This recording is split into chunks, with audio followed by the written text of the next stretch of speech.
Dumb ways to die. Dumb ways to die.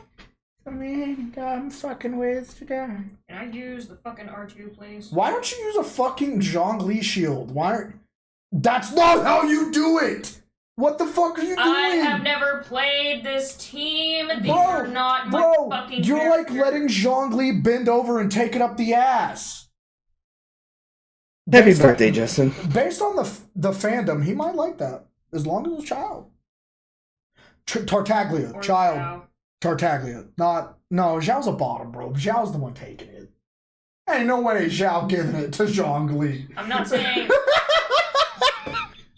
You want me to use condensed? I don't know what they're talking about, but yeah. Happy birthday, Justin. Happy birthday, Justin. Oh, guys, look at what I got. Look at what I got on my computer now. We have Red Dead Redemption 2 and Cyberpunk 2077. So let me tell you, we will be streaming Red Dead Redemption 2 and Cyberpunk 2077 in the foreseeable future. But the important thing to remember is with Cyberpunk 2077, we're installing some mods. Like, we're putting some mods. We're putting some mods on RDR2, but mostly like Arthur and New Austin, and a couple extra weapons that should be in the base game that aren't, and I'm very disappointed that Purina can heal.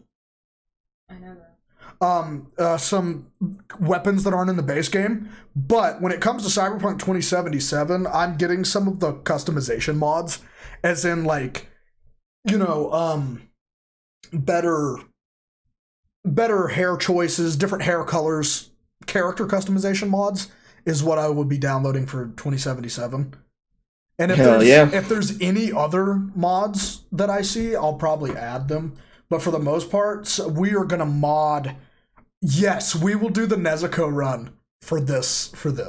We will do a Nezuko run on Cyberpunk now that I have it on my computer. Bro, I saw a mod where they literally changed V's voice to SpongeBob's, and it's perfect.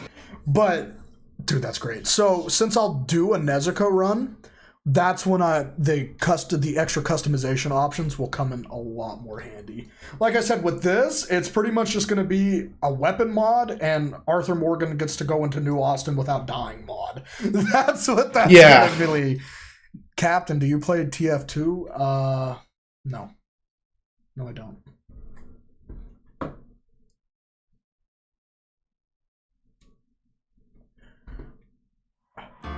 So, is there like a option for like Windows borderless or something?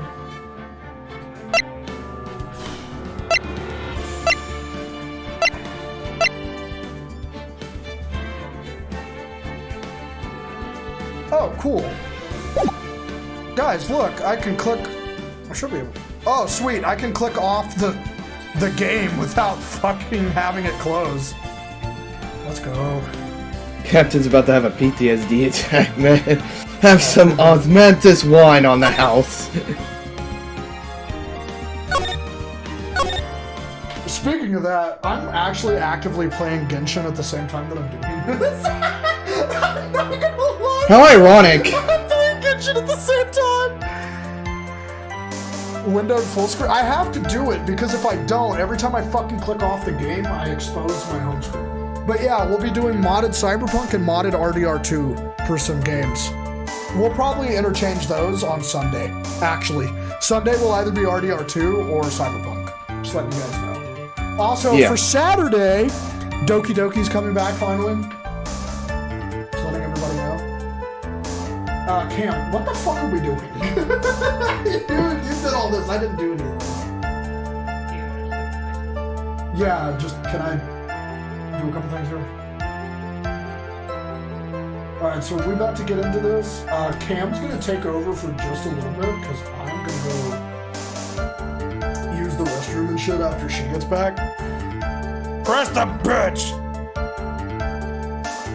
And then I'll be back for like the second trial phase,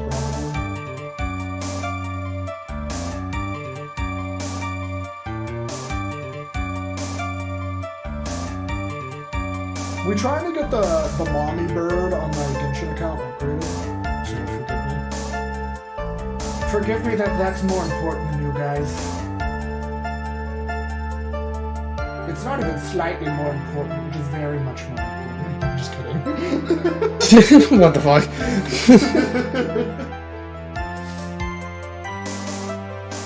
That's right, chat. I hate you.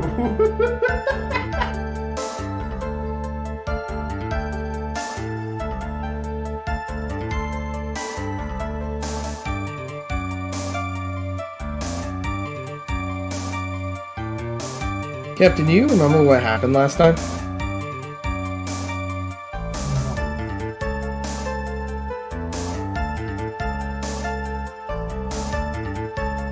I genuinely don't. I don't remember. Same.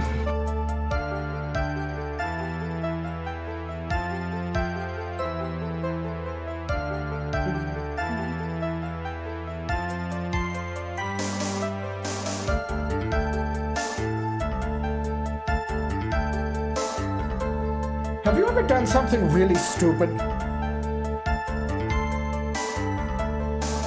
Yes. Why are we just playing? Cause I just fucking used materials that I needed to upgrade her weapon and upgraded them, thinking I needed to upgrade the materials, but I didn't. Meaning I have to go fucking farm all these materials again.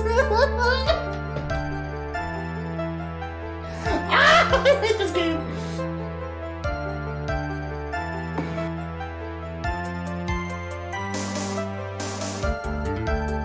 That was my stupid idea.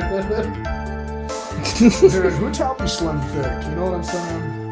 Bro, there's no reason Hu Tao's thighs should be as thick as they are. Yeah. Just like, she got kicked up on Tuesday afternoon.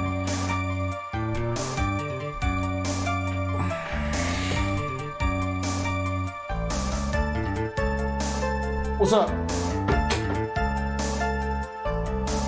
What's up? Can you come take over so I can go take a fat shit, please?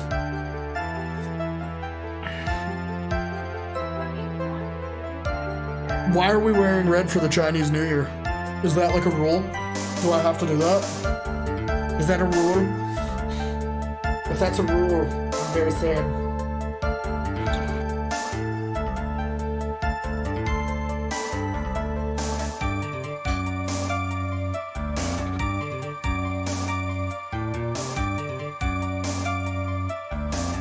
No, fuck. Damn.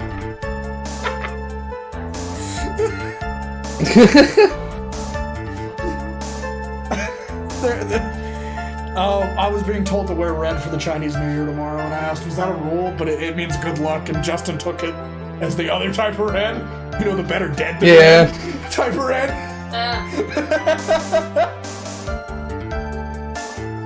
mean, my outfit isn't completely red, but there is red on the outfit. I have no red in my closet, so I'm all good. But what if we just drape a red blanket on top of you? Does that count? I guess, here, take We can just say it's a cape. Look, dude, I've got to take the fattest shit of my life. What are you doing? Now is the time to make coffee. You know that I have to take the fattest dookie. No, it's not that it's me, it's a fucking urine. But like, I don't want to leave the babies alone.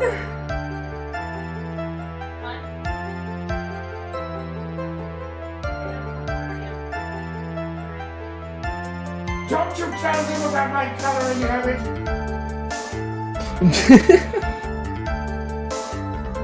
If you tell them about my coloring habit, I'll have to tell them about them. I don't know. Fuck, I don't got any dirt. Well, I do have dirt on me.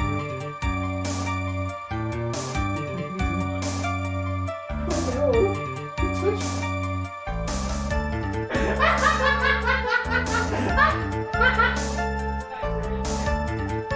Well, I was gonna talk about the slug nugget.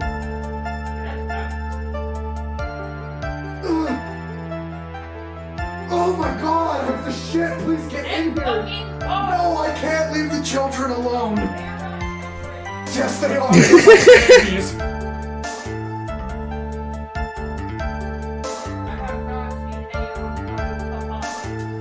They better not call me Papa. They get banished.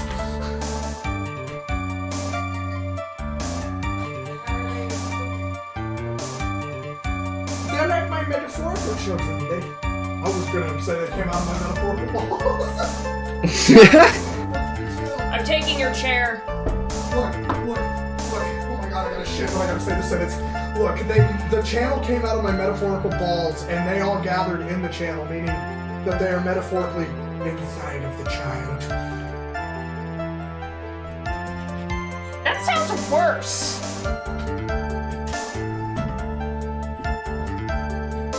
What in the flaming fuck? Okay. What the fuck were we doing? Good question. I don't know. Oh, and also for anyone wondering, I made the doodle for the thumbnail. I'm sorry that it's very low quality, but I did make the doodle.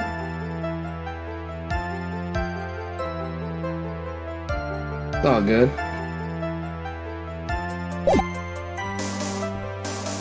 Hold it!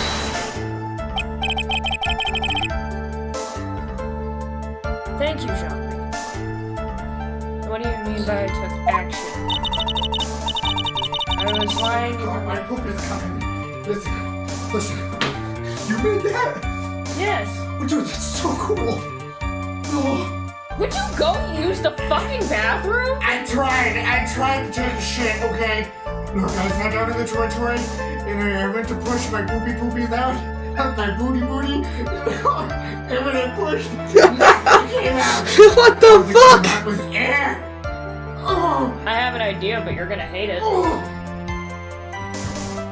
What? No, not the flaming hot, extra hot Cheetos. They have extra hot. Oh shit, I can't break. So, Captain is officially dying.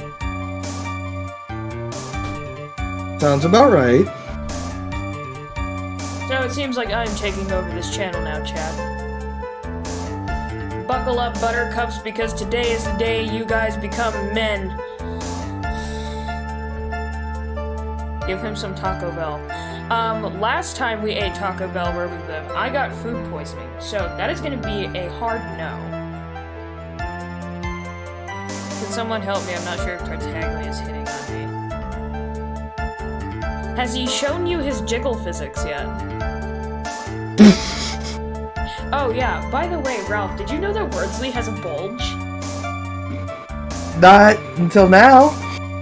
Yeah, so like, if you go to Mondstadt in the near the cat's tail or whatever, and you very slowly make him climb up the railing, and you get him to where he bends over, there is a straight up bulge. Huh. Okay. I shit you not, is hilarious. I was lying in wait close to the crime scene. That bitch needs the flaming hot Cheetos and Dorito shell taco from Taco Bell. Did you hear about this? The fucking Seattle Samurai ad? The fucking what? He asked to see my pillar, so... Did he want to see the pillar because of the size, or did he want to see the pillar because he needed a shield?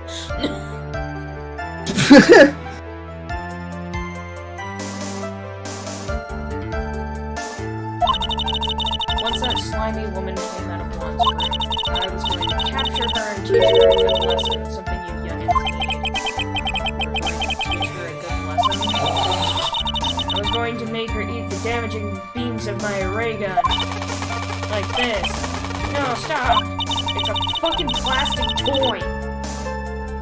Well, it was too bad that woman didn't come through the door that night. Seriously. The Seattle Samurai. Dear God, we are too far gone. We need the special grade shitters. Dude, I seriously can't.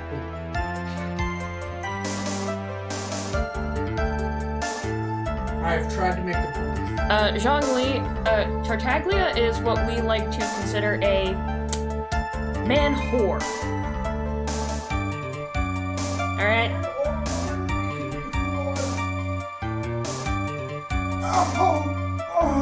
Oh my god! Give him some castor oil. I don't have any castor oil. I have olive oil. Dance with me, Marshmallow, dance! Oh shit! Fuck, he fell! Oh no! Dance! Top secret, nobody else but you and me know.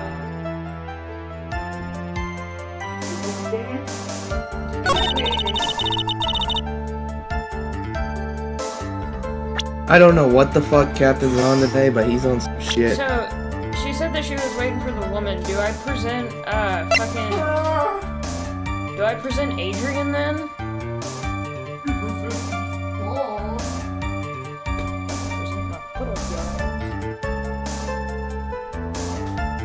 Presented then.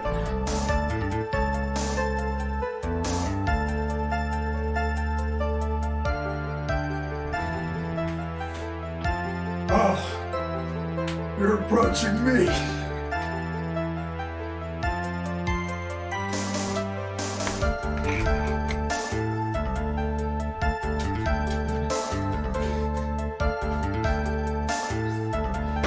I don't like this. Stop it! No! Ah! Don't hit me! Shit!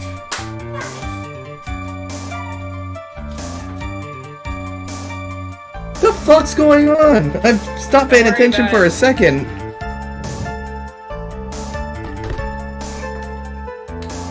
Ralph, if you must know, it is called my husband is a giant fucking man-child and he has to be disciplined. I like the sound of that. The bad kind of discipline. Damn it! Idiot. Moron! Press her last line. Okay. Oh, press her! Never mind, don't press that. Don't press that hard. Hold it! Wait! What? I'm a busy woman. Tea time with the kids is over.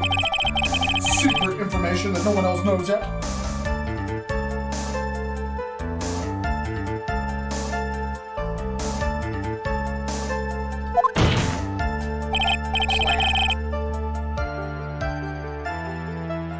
If that's true, then how do you know this secret information? Well, that's because I'm a pro. Yeah, that's it. It's a secret. Even if you drill a hole into my brain, you'll never find out. Ma'am, that is called a lobotomy. I don't know what laws we have against that in this Japanifornia.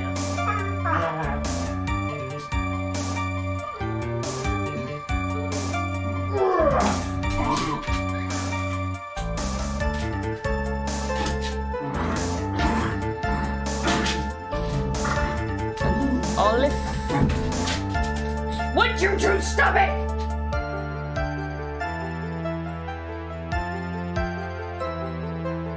Jesus, tap dancing Christ. Come on, Brewster. Let's get the fuck out of here. Ollie? Ollie? I don't know how to pronounce Italian words, so I'm just guessing. I probably butchered the fuck out of what olive oil's supposed to be. No, you were really close.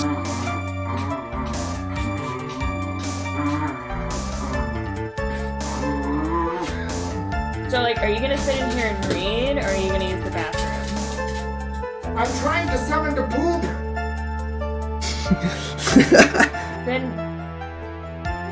Then just squat. Squatting doesn't help. It does. Not for me. Are you doing the correct squat? Is there a correct fucking squat? Okay. This sounds really fucking weird, but does anyone understand when I say the squatting Japanese toilets? Dude, half of this chat are fucking weebs. I guarantee you they know what the squatting Japanese toilet is. It's the one toilet in existence I won't even attempt to take a shit in. Anyway, the actual squatting position.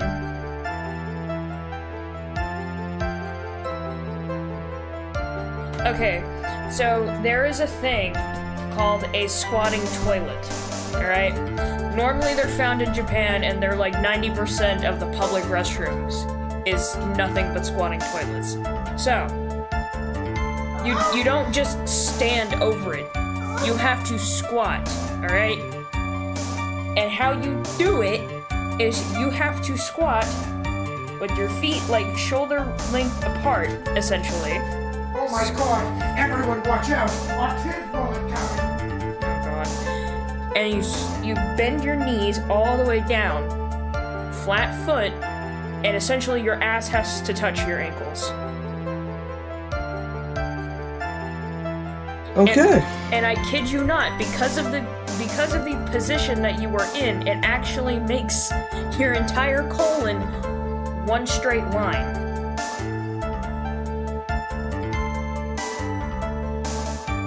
Making it easier for you to poop. So if you ever struggle to poop, does it just slide out? Essentially, yeah. You can get the same effect by sitting on your toilet and using a step stool and just putting it underneath your feet.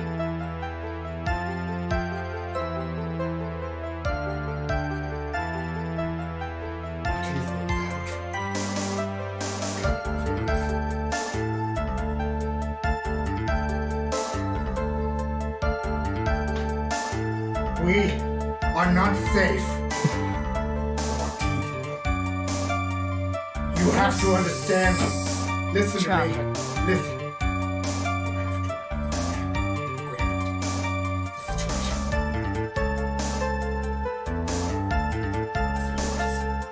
Okay, well, I will just state this right here and now. Oh shit, he's out the door. I suffer from crippling depression and anxiety. So, like, if I die, I literally give a shit. You don't understand. Autismo is big and fluffy. He screams. And that's pretty much all he does is scream. Autismo screams a lot. That's not a threat, that's just a Siamese cat. It's Autismo. Siamese cats are very vocal. Come here. Yes. Autismo. Tell everyone your plans to take over the world. Tell them. Press further. If you don't be a good girl and tell me where you got this secret information, you won't get to go home today. What are you doing? Help me. What do I have to do with this? Don't do this for me. You'll get your reward. Ew. I don't want your reward, because you don't leave me much of a choice. Objection! The witness could have gotten her information from anywhere. It's even possible that it was spontaneously made up inside the witness's head. As long as we don't know where the information came from, it's quite a waste of time to focus on this line of questioning. Where did Oldbag get her inside information? There has to be something that needs to figure it out. Sounds like just another tidbit of gossip, doesn't it? But you can't just ignore it either. It makes your client look bad either way. I don't think I heard anything really out of the ordinary just now. There has to be something you can catch her on.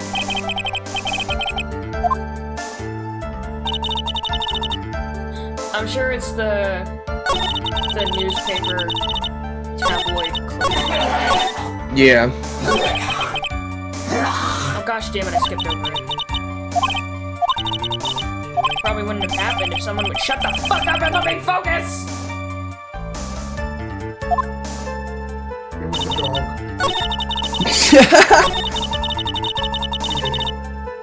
Look at it. Look at their fucking dirty heads. It just looks suspicious. Busy line, 2 times the case is over, information. Oh, seriously, Oh, that worked.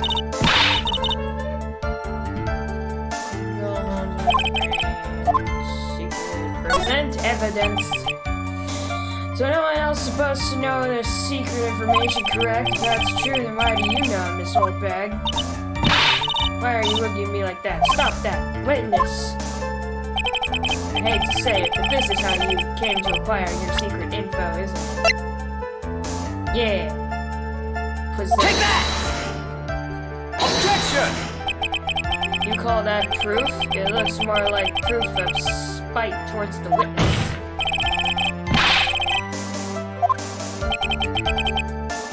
Oh, son of a bitch!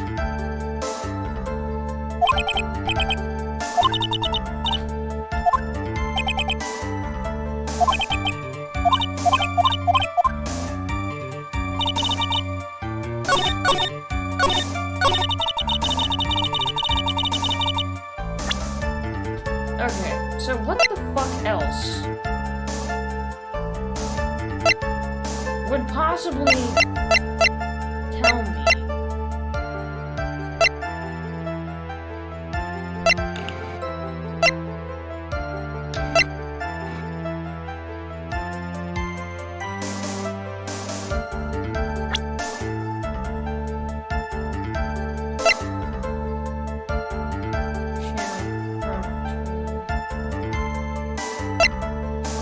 My only guess would be Adrian.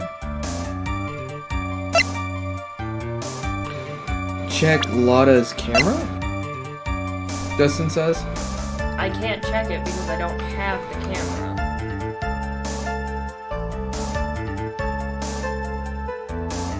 Oh.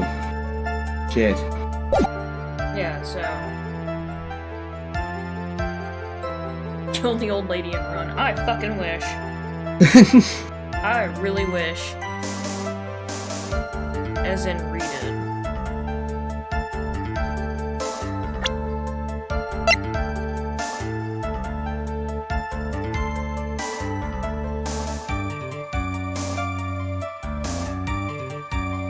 So, I have to press and then present this.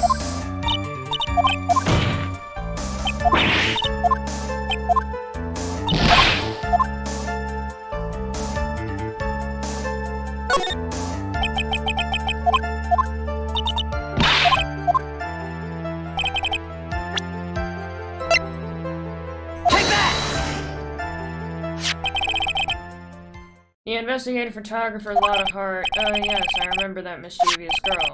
She reported that she had lost a certain note she had written to herself. She reported such a thing. On that piece of paper, she had written down some of her impressions about the relationship between the victim and Miss Andrews. What? Outrageous ideas, you say? No, I said impressions. Then, everything written on this piece of paper is completely meaningless? Ah, that's it. That's the note. No, you see, this is something completely different. This is my top secret list of groceries to buy. Shut the fuck up. Then you are the one who took Miss Hart's note? I'm a huge fan of Juan's, that's why. That infamous puffy-haired whippersnapper. She's working with that evil on guard. She said so herself. Guard, I'm a sidekick.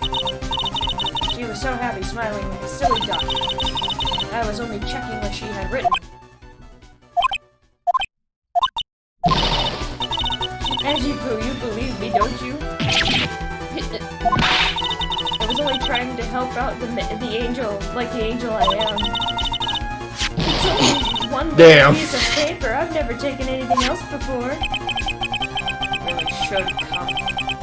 You really should come with a supply of cheese to match your vintage wine. Well, it was only a piece of paper. I suppose we can overlook this just once. Really alright, I'll hopefully be back. Okay, Ralph. I feel like I should pile on more pressure because, like, honest to God, fuck this woman. I could not care less.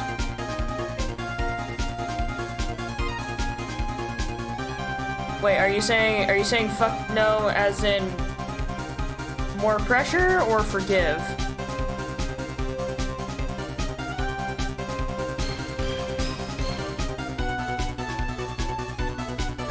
Okay, cool. If I let up on her now, she'll get away. I have to find some way to inflict a deafening blow to the prosecutor. Witness, you said that the only thing you stole was that note. Is this correct? Stole? Why don't you listen more carefully, you annoying brat? I saved this piece of paper from the terrible lonely trash can, that's all.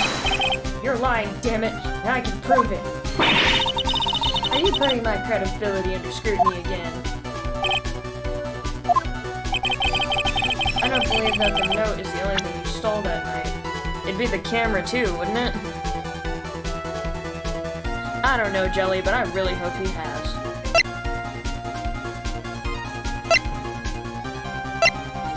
Because the camera was also stolen, so I'm gonna guess that she stole the camera as well.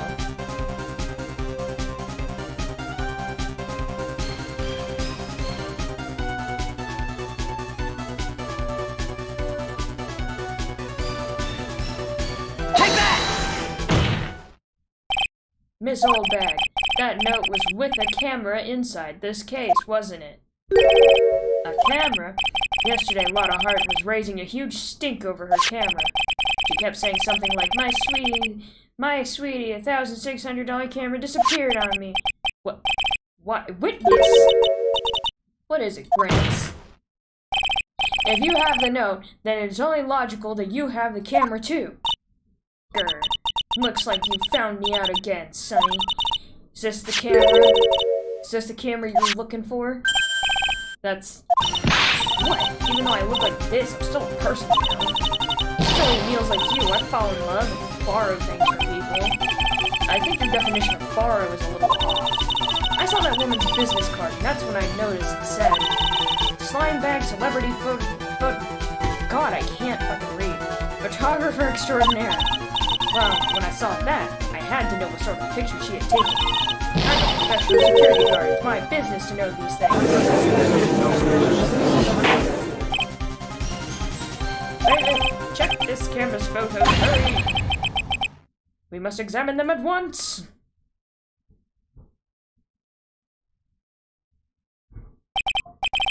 Well, Mr. Edgeworth, what do we have?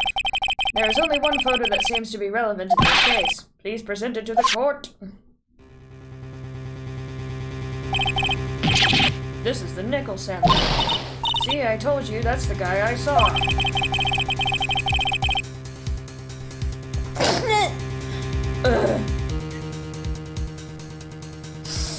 This proves that the witness was not lying earlier about this matter. Honest photo added to the court record. What does all this mean, Mr. Edgeworth? Thank you, Justin. This photo by itself does not prove that the person in it is the defendant. However, in his own confession, Mr. Engard clearly stated that at the time of the murder, he was still in his Nickel Samurai costume. If that is the case, then this Nickel Samurai is the defendant. How did it come to this? I think this brings us to the end. We have examined every piece of evidence thoroughly. Final comments, Mr. Wright, this court.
Ain't this taken from the wrong end of the hall?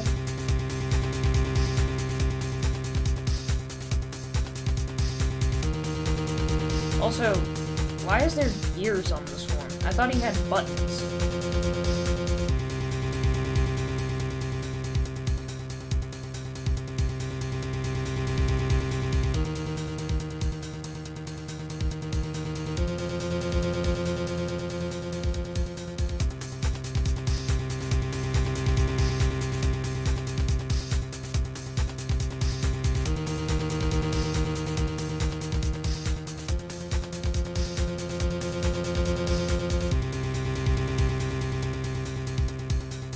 For the actor, right? Yes, it is.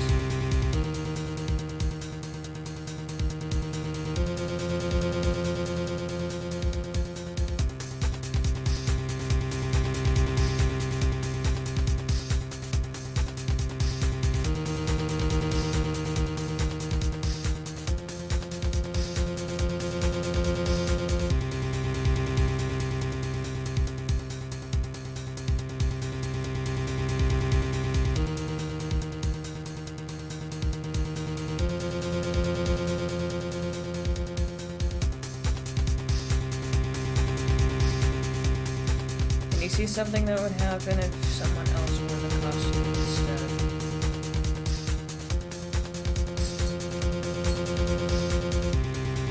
I mean, like, the only thing I can really see is this little tuft of clothing, but like...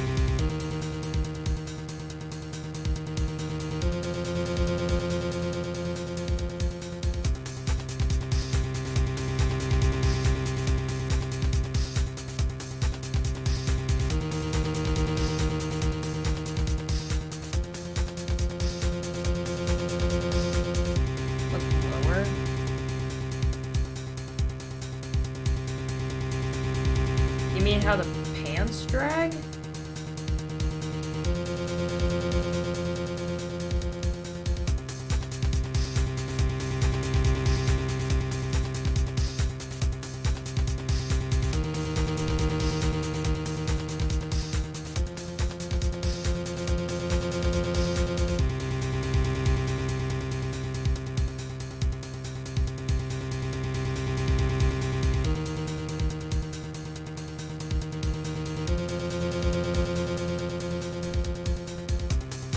Why would pants drag on the actor it is designed for unless it isn't the actor in the costume, meaning it isn't the defendant, it's not the actor.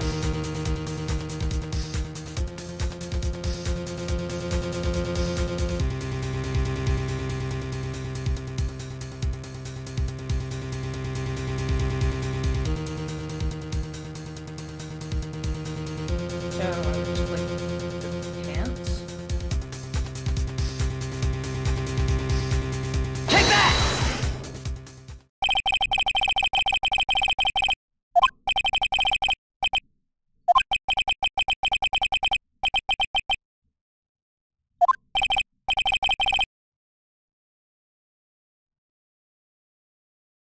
Hold on, I'm looking for something.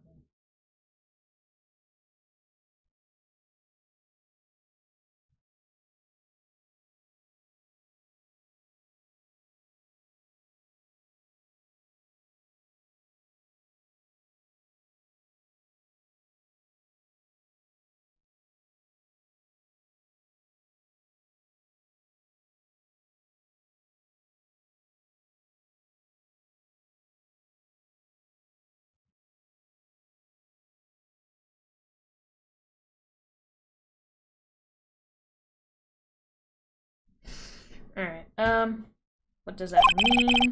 The costume person in this photo could not have been this. What is the meaning of Objection! I wonder if you would care to elaborate the actual facts that is. Let's take a look at the Nickel Samurai's poster. Please pay particular attention to the area around the bottom of the hakama. His socks. You can see the socks. Exactly. However, in this photo, the Nickel Samurai is clearly holding his hakama up just to walk. There is only one explanation for this. The person inside this costume is clearly much shorter than the defendant.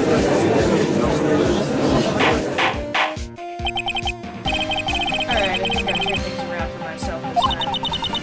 That's curious. What is? Edgeworth is unusually calm today. It's true. He's just letting the trial run itself, as if he's only along for the ride. Along for the ride? What do you mean by that? I can only guess that perhaps he doesn't feel under attack at all. He doesn't feel under attack? Then I haven't damaged his case at all? Where does this leave us?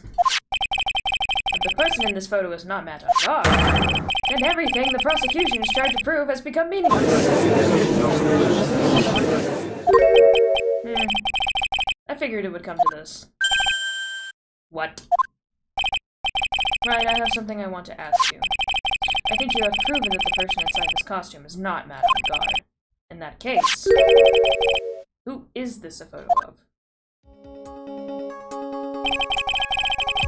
Who is the person wearing the Nickel Samurai costume? You're stressed out with this, Phoenix. It's very simple. What you should be focused on is Edgeworth's attitude, don't you think? Yeah, why is he so calm? your thoughts. Who is the person in this photograph?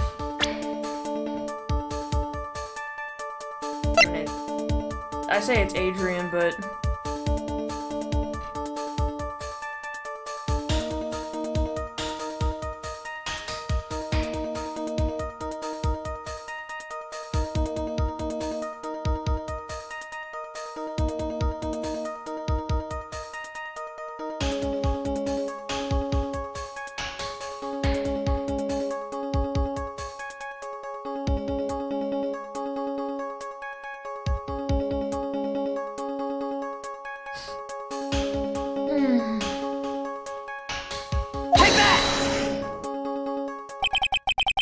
Adrian Andrews?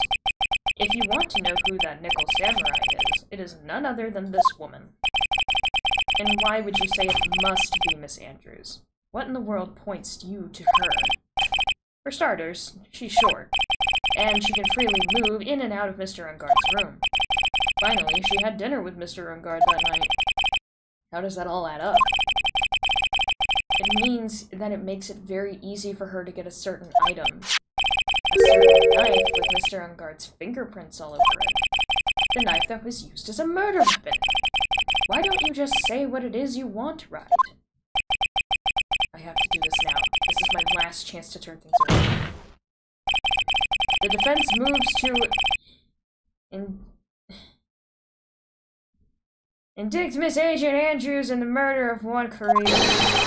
It was Miss Andrews who tried to frame the defendant for the crime.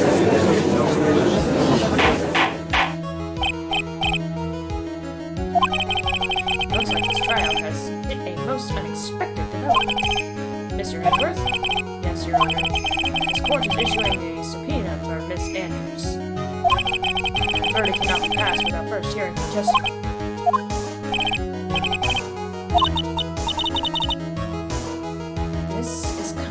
What do you mean? Adrian Andrews is summoned to court as a witness. It means that the trial will go on for another day.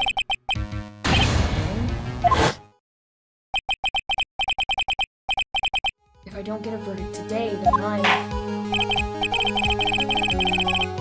set Miss Andrews' testimony for tomorrow. What am I supposed to do? The judge is about to adjourn the court.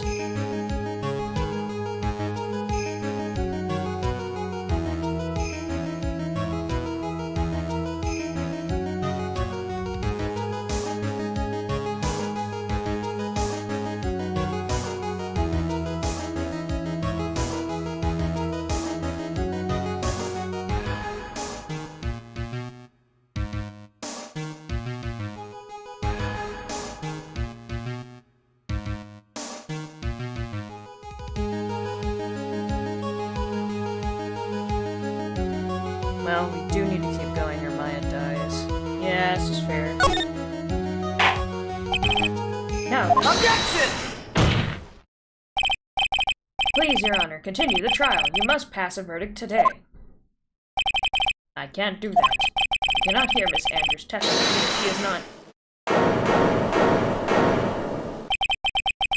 I, Arbor, wasting such valuable time. Edgeworth? Your Honor, I request that you please continue with today's trial. But we cannot continue due to this unexpected development. Unexpected development? I think you underestimate me, Your Honor. What do you mean by that? That Mr. Phoenix Wright would slave his way to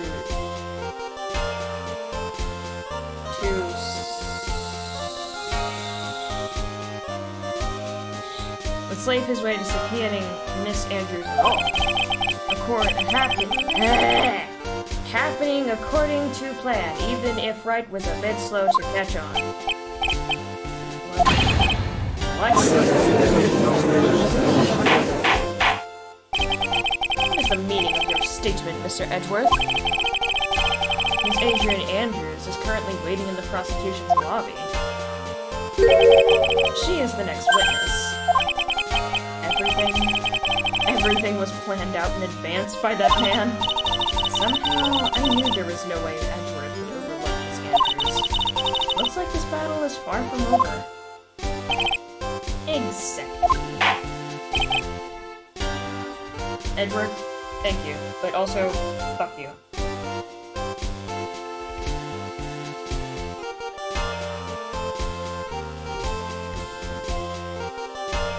Very well.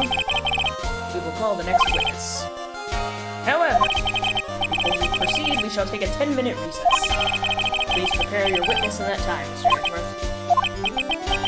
The court will now take a 10-minute recess.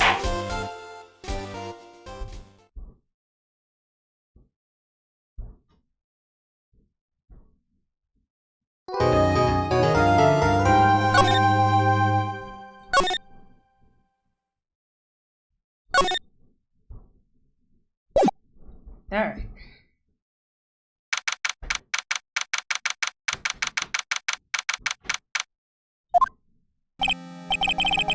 Dude, I can't believe that Adrian. No way. Not cool and collected Adrian Andrews.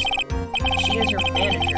It would have been very easy for her to pull this off. The only person who had easy access to the knife you used at dinner was her. So, after the ceremony during the break, huh? I was sleeping like a log the entire time. So what's happening? We figured out Adrian is the murderer. Well, that's not surprising. Yeah. See, she could have also easily planted that blood-covered button in your haka. Shit, it's so weird. It took me an hour to get out. Actually, it's called I ended up laying in bed when I was done. I didn't want to go back. Because she was the one that came to wake me up. Then, dude, you're saying it really was her? Yes, she is the real killer. She was the one who murdered Juan Carita. But why? I thought she was buds with Juan. She has her own agenda. Her own agenda? What are you talking about? Stream's over. It's only been an hour. I know, but it's over. For what? I'm tired. You haven't even been in here. I know, but I'm tired. It's been a long day. Stream's over. Okay, cool. Then go lay Cut down. the stream, man. Then Stream's done. go lay down. I'll do this. I will plug the whole ass internet. I don't mind. Wait, what is it that Chris Chan's dad told him? You best get off the internet or I'll cut that shit down. I'll cut it down. I'll be the internet lumberjack. Don't you test me. I've been the one doing this entire time, so like, if I'm left alone to do this, I don't really care.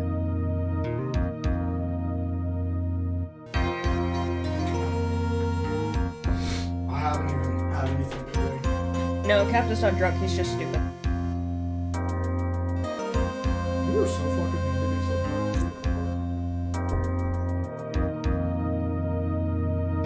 I'm sure you'll see by the time this trial's over.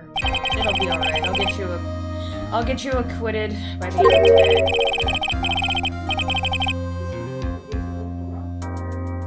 Give me a verdict that's refreshing like a spring breeze? Okay, Mr. White Dude. Phoenix, do you think her motive is related to Celeste Impact's missing suicide note, right? Yeah. Miss Andrews depended on Miss Impact as her strength and reason to live.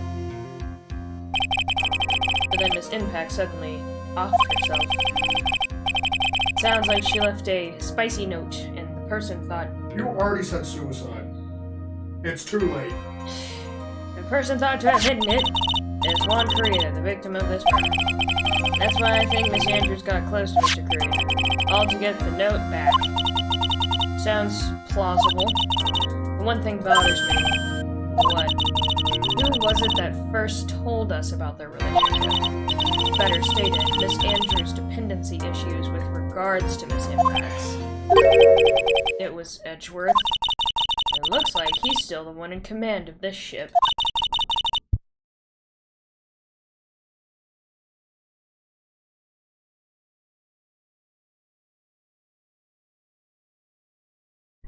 Don't let your guard down yet.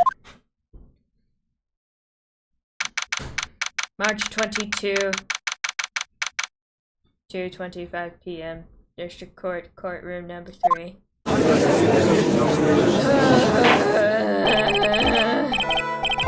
Court will now reconvene. Now then, Mr. Hedgeworth, if you please. prosecution calls the witness subpoenaed by this court, Miss Adrian Andrews, the person who discovered the crime in Mr. Juan Corrida's room.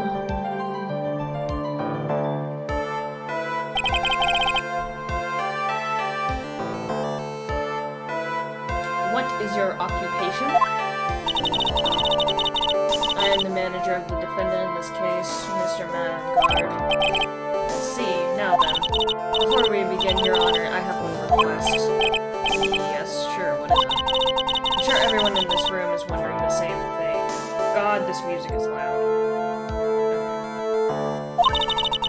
And I'd love to find out more about my relationship with the victim. After all, it was the topic of a certain weekly magazine recently. I have no idea what you mean. I've never even heard of Gossipland. If the judge was ever a prosecution witness, he'd do all my work for me. Anyway, I was wondering if you could please tell us about your relation to the victim. Yes, I was seeing Mr. Corrida. I was also aware of the rivalry that existed between Matt and Juan, but this was a private matter between Juan and myself. So it was a frying bait matter. Or was that bait fry? Reminds me of fishing. But I didn't do it. No one is accusing you of that. I think there's someone who would beg to differ.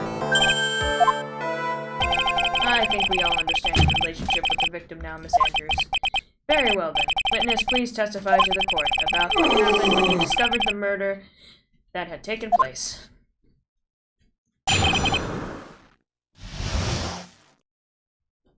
It was time for the show to start, so I went to get Matt from his room. After that, I went to Juan's room, and there was his dead body. I was in shock.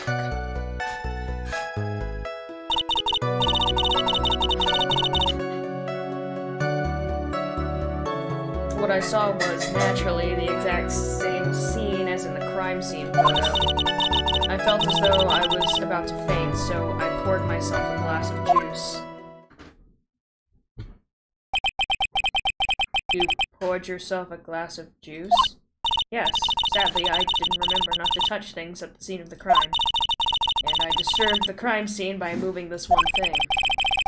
And that is when the fingerprints on the wine glass were made, Your Honor. I see. Well, Mr. Wright, you may cross-examine the witness. Phoenix.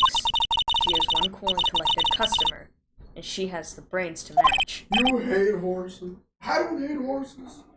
You hate cows. I don't hate cows. This is no longer Captain Icicle stream. This is cocks. This is a Cap Cam stream. It's a Captain Creamsicle stream. Thanks. Dude, most of the Ace Attorney streams she takes over just because, like, I joke about it a lot, but I like legit have the tisms. So sometimes if the case doesn't get me, I have to do other shit. This is one of those cases that just hasn't took to me yet. The only thing that's kept me semi-interested is the fact that Edgeworth is here. Oh, I thought you were gonna say because there's titties. No, it's because Edgeworth is here. Oh. Yes, I know. In order to catch a person like her, you have to avoid head-on confrontations. You should disrupt her pacing. Disrupt her pacing? She's the type of woman who is easily thrown off by things inconsistent with her thinking. So you have to attack when she least expects it. The instant you let up on your offense is the instant this trial is over, understand? When I found the body... I found this huge dick. It was just popped out of his boxers. Time for the show start. You have a game time decision to make. Went to get matches for... And clench your teeth and hope to lose the shot. I was shot. Hold it! You were in shock. What? Was I not supposed to be? Very calculating person. Despite how close they were, I doubt she had romantic feelings for Mr. Corrida. Anyone randomly stumbling upon a dead body would be in shock. You can't seriously expect that a young beauty like her would not be in shock. Somehow, I don't think beauty has anything to do with being shocked or not. I see.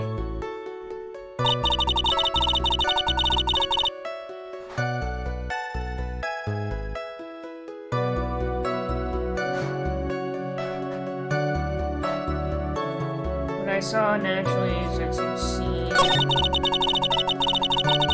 That was weird to me. Why don't you just pour yourself a glass of juice? There was a bottle of tomato juice on the table, so I helped myself. But you didn't drink any of it, did you? Huh? Okay, real quick though. I have had some moments where I've been in shock, right? Mm-hmm. Genuine. And in my moments that I've been in shock, I've never been like, yo, I need to pour me a glass of something.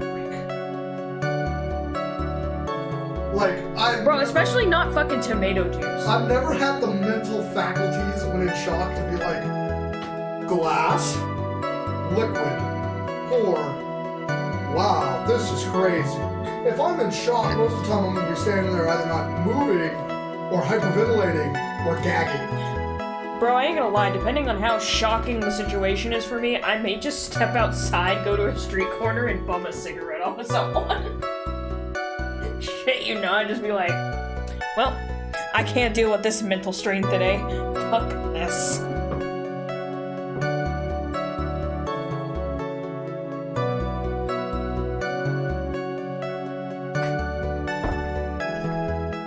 Oh, assistant. We need nuke this for 10 seconds.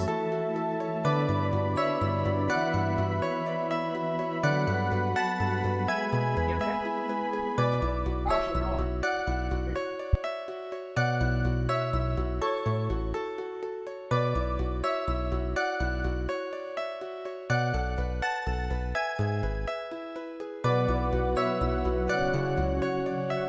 There are no lip marks left on this wine glass to suggest that anyone drank from it. You stupid bitch. I wasn't feeling terribly great, so I set the glass down without drinking it. Sanders, I would like to confirm with you one more time. When you discovered the dead body of Margarita, you were in great shock, and that's when you poured yourself a glass of juice, correct? And what of it? My mind really was a complete blank at the time. Okay, because also most of the time, if I walked in on a murder, my response would be, damn. I should really get some juice. I should get some juice in the crime scene. My response would be, what the fuck? And I'd probably step outside of the room and do that thing like, what the fuck? Is that real? And then you'd open the door and you go, oh my fucking god, I've for real seen that. And then you would call the cops. You wouldn't be like, let me just contaminate the crime scene. Your mind was a complete blank. I didn't think that was possible for you. Aren't you rude today? I was so dazed that I made one careless mistake. That one thing. That what one thing? Never mind. It's no big deal. Nah, fuck you. Tell me what it was, stupid bitch. Miss Andrews, I'm convinced that it was you. That, as you said, you made a mistake at the scene of the crime. Wait, Edgeworth has a type? What's his type? He called Adrian a beauty. Oh, so he likes blondes? That or chicks with glasses. I already have glasses, I just need to dye my hair. What? Nothing. What'd you say? I said Edgeworth isn't real. He is pixels. Wait, what is that Star Wars meme that I really like? He is real to me! Monica is not real. Your feelings for her are not real. They are real to me! Edgeworth does not exist. Your feelings for him are not real. He is real to me! I fucking love that meme, dude. But the pixels are hot! Actually, so would I. I'm sorry, it's kind of embarrassing. When I set the glass down on the dresser, I accidentally knocked the flower vase over. Are you talking about the one on the floor in the crime photo? No, Your Honor, it was the one on the fucking 5th floor. Of course it was. It was originally on top of the dresser, but when I bumped into it with my elbow, it fell onto the guitar case. Oh no! Why did you withhold such an important piece of information?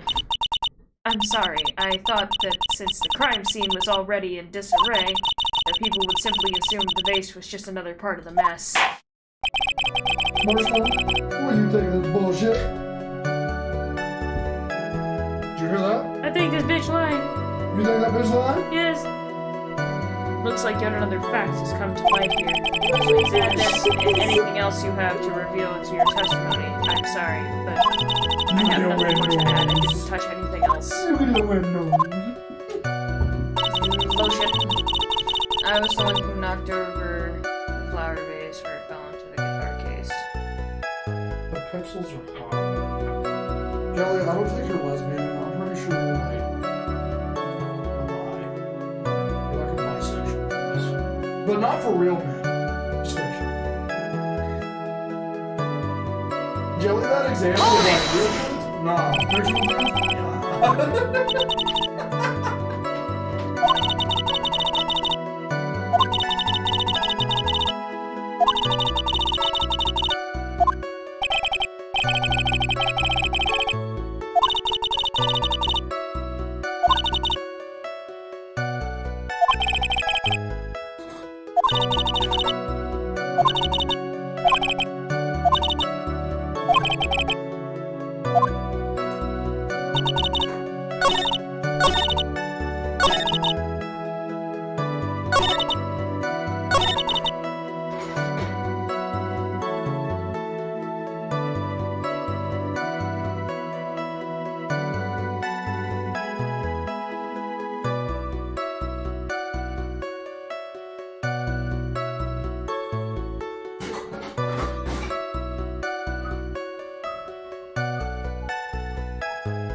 Would I present the guitar case now? There's some water, but only on top of the lid.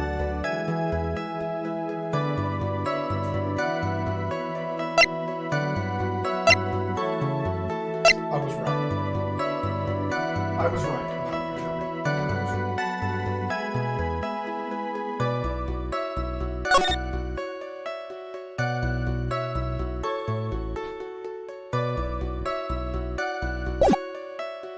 So I would present the guitar case. Objection!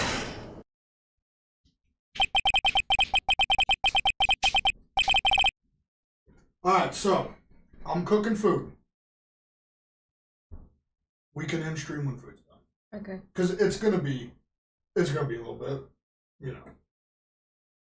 I was like, where the fuck did you get this rock from? Shit! Why? Because it's been sitting up here on all our figures for like ever. I just thought it looked pretty because it's just a straight up. It's just it's a white quartz. Yeah, it doesn't belong with all the hot anime bitches. Okay. I'm not gonna throw it away. It's actually a pretty rock, but it just doesn't belong with the anime bitches. Carry. So you know where the best place you could have put it was, like genuinely? Could have put it there with the little Zen water producer thing.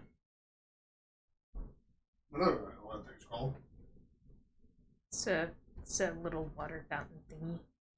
Testify that you knocked the flower vase over. Yes. You're sure it fell onto the guitar case? Is there some problem with what I said?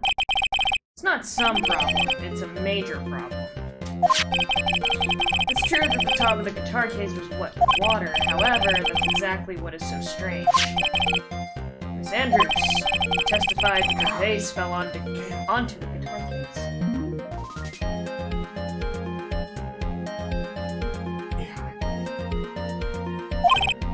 However, if that was true, the case should have gotten wet on the inside, not the outside. You stupid! It's very true. Furthermore, there is one other strange thing about this guitar case. What is that? Let's take another look at the crime scene photo. The remains of the vase are scattered on the floor. What is wrong with that? If the guitar case was open and when the vase fell, glass shard should be inside, not outside the case. Ah! Objection! What is your point, right?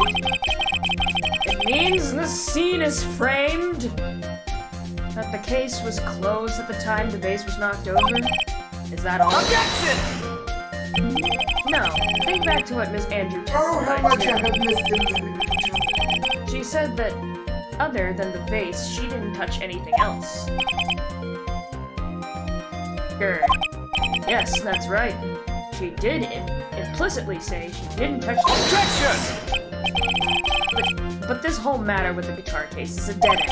The bright red guitar was found at the studio and has no bearing on this case at all. That may very well be, however. It seems that there is no deeper meaning to the guitar case. Well, Mr. Wright, do you think we need to share more details about the guitar case?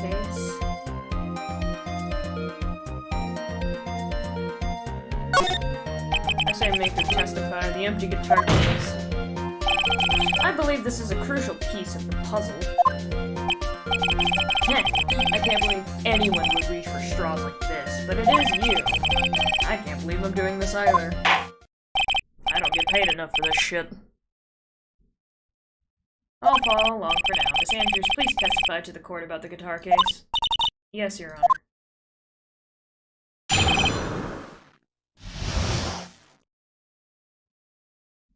I don't remember too clearly because I was a bit dazed. I suppose I must have opened the guitar case after I knocked the vase over. It's not a big deal though, right? The case was empty after all. As for why I opened the case, even I don't know.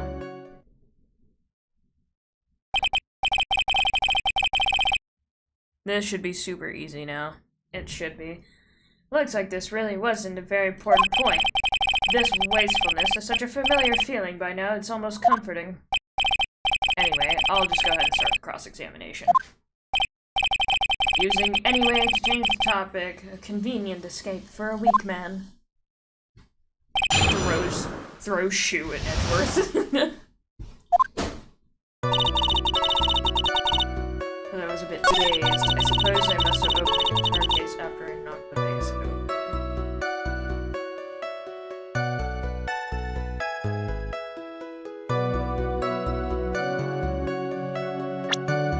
But if that's the case, it would have your fingerprints on it as well. Objection! Right?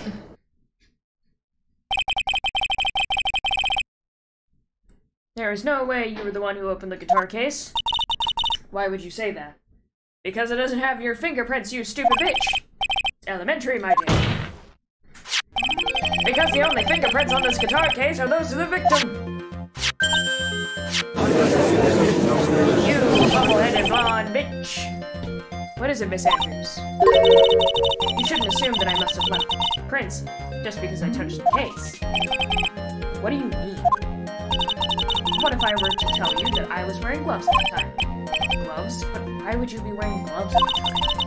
It was the night of the awards ceremony. So of course I dressed up for the occasion. Yes, now I remember. I'm almost sure I was wearing a pair of thin gloves.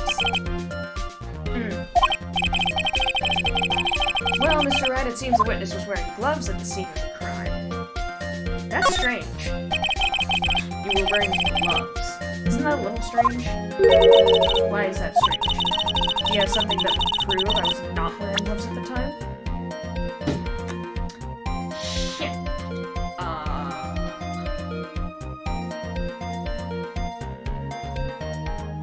Wait, no, the wine glass.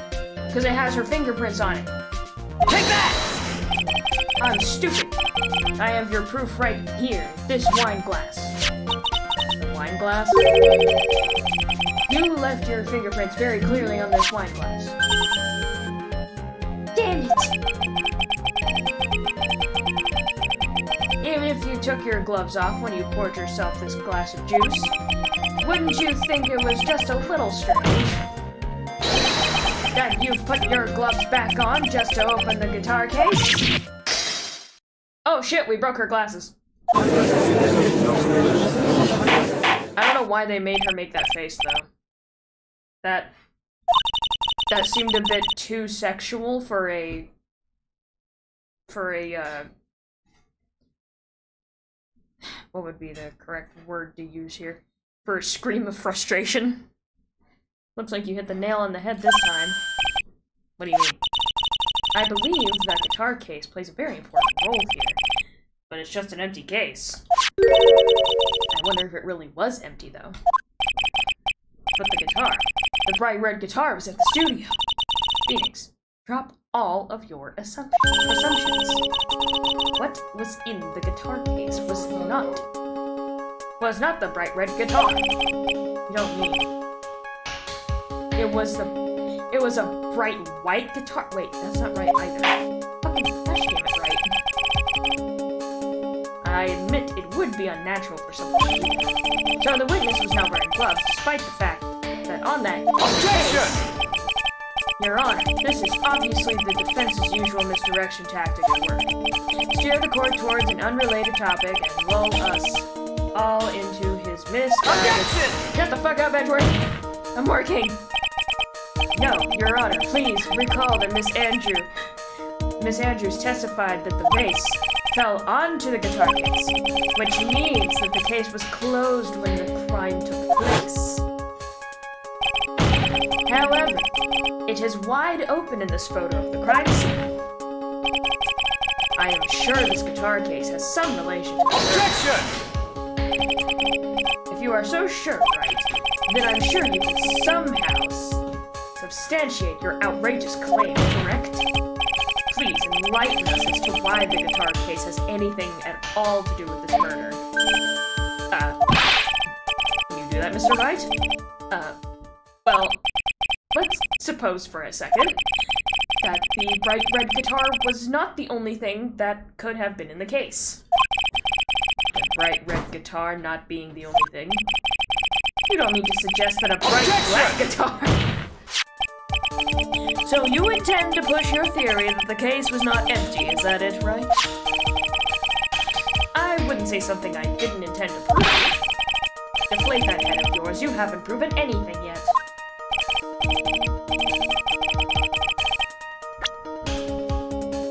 What was inside the case at the time of the murder?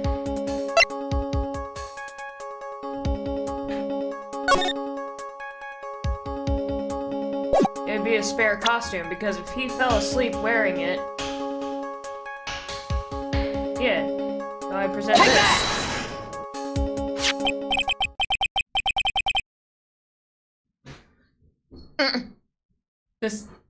This is a photograph. No shit, old man. But what's important is what is in the picture, Your Honor. In this picture, it doesn't take a genius to see what I mean. What I am proposing is... Inside the guitar case was the Nickel Samurai, the hero's very own costume. What? Mr. Wright, explain yourself. Right, are you saying the witness opened the guitar case to take out a costume? What insane point would there be to doing something like that? That insane point would to wear the costume, of course. Miss Andrews put it on to hide her identity so she can make her escape. After all, you couldn't let anyone see you leave, could you, Miss Andrews? I refuse to accept your theory. Do you have anything to support such a preposterous idea? Just outside the door was an investigative photographer who was starving for a big scoop. In the end, she managed to get this shot, correct? You mean this photo? Hooray! Thanks, Jelly. It looks like we've wandered into quite another mess again, haven't we? Nice job, Phoenix. Well, you know my strategy. Speak first, think later. That should not be your strategy as a... It works damn well, though. It should not be your strategy as a fucking lawyer. Objection! Wait 1 second, Your Honor. The Nickel Samurai's costume would have been Mr. Madame Guard's. Why would something of the defendant's be in the victim's room? And inside the guitar case of all places? True, that is a little baffling. Mr. Wright, the court would like to hear your thoughts. What was the Nickel Samurai costume doing inside the guitar case? It was a spare! You nincompoops! Can't just have one costume. What if one of them gets ripped? Mr. On Guard did not take his costume off during the break period. In that case, the costume we are talking about was a spare one. What? Then, are you saying that on the night of the murder, there were 2 Nickel Samurai costumes at the Gatewater Hotel? Well, duh, what if some stupid-ass kid spilled some barbecue sauce and chicken nuggets all over the Nickel Samurai? What is he gonna wear? Nothing? Yes, that is what I'm saying. And how do you explain the costume that was inside the guitar case?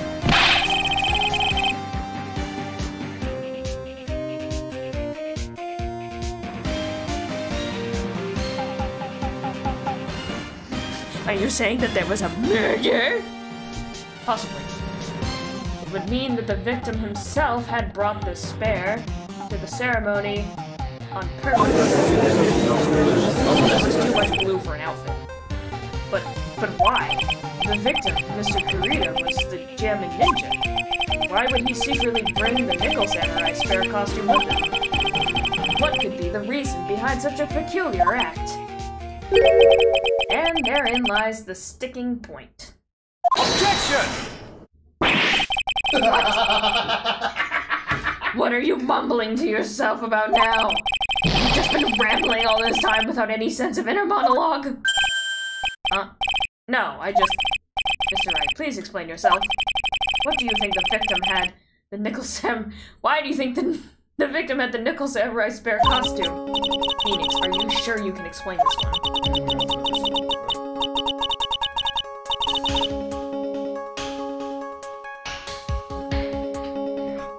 Think carefully before you answer, and then answer with gusto. I believe in you. You really fucking shouldn't, but okay. This is what I think. The reason the victim brought the Nickel Samurai's spare costume to the hotel was... Nickel Samurai is to confess something after the post-jam NANI stage show. And if he fell asleep, then, like... Take that! Yeah. Mr. Fundu! What is this? On the night of the murder, after the stage show, the Nickel Samurai was going to hold a special press conference. Press conference? Yes, the Nickel Samurai was supposed to confess something at this conference. I heard about this as well. For once, you're not making something up right. But what struck me as strange was that Mr. Ungard himself said he had no idea he was supposed to be holding a press conference that night. But how can that be? The way I see it, that can mean only one thing. The conference was a setup. By none other than the victim, Mr. Juan Kurita himself. The victim? Yes. The spare Nickel Samurai costume was prepared for that very conference. Mr. Kurita was going to hold the press conference as the Nickel Samurai.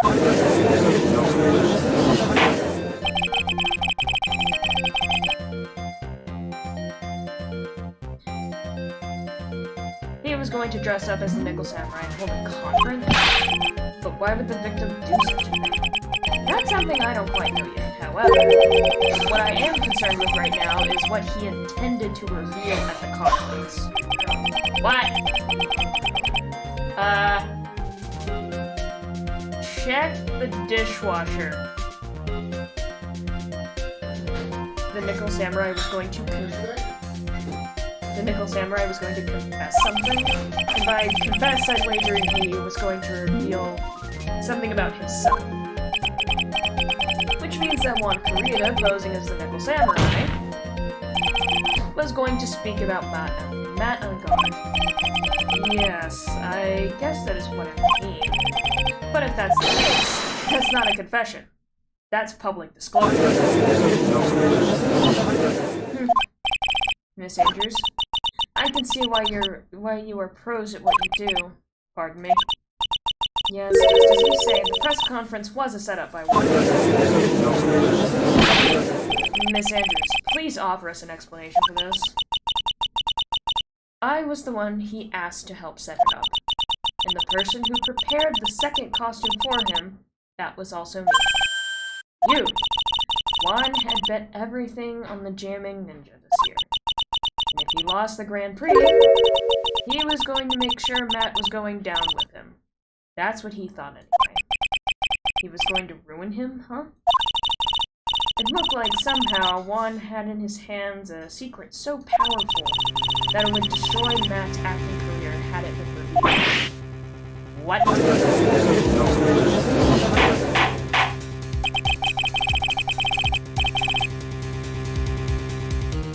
And do you know what the secret of Mr. Unguard's is, Miss Andrews?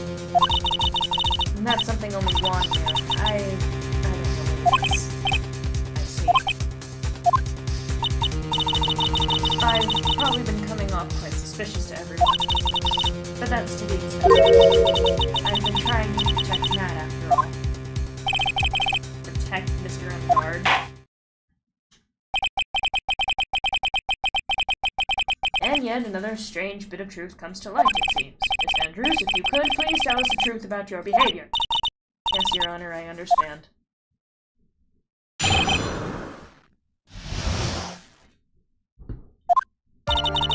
From the moment I saw the crime scene, I had a feeling that Matt was the murderer. Matt had to kill Juan no matter what. He didn't have an alibi for what he was doing at the time of the murder. My thoughts were confirmed by the evidence, of course, the button and the knife.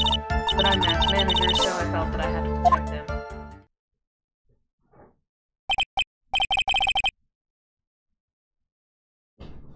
This does account for everything. Well, I am the logical type. We're finally seeing her true self. She's more nervous than a scared rabbit. If the defense can find no fault with this testimony, I am ready to make a ruling. Please keep that in mind as you cross-examine Mr. Wright. Looks like somehow everything has swung to the opposite end of the scale again. That just means I have to put my weight into this and turn her logic upside down.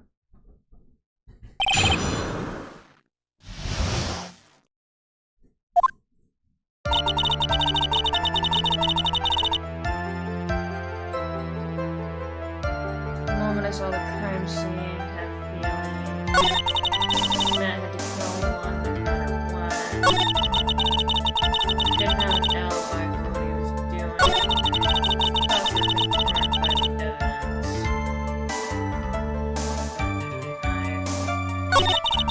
I'm Matt's manager, so I felt that had to fix it. But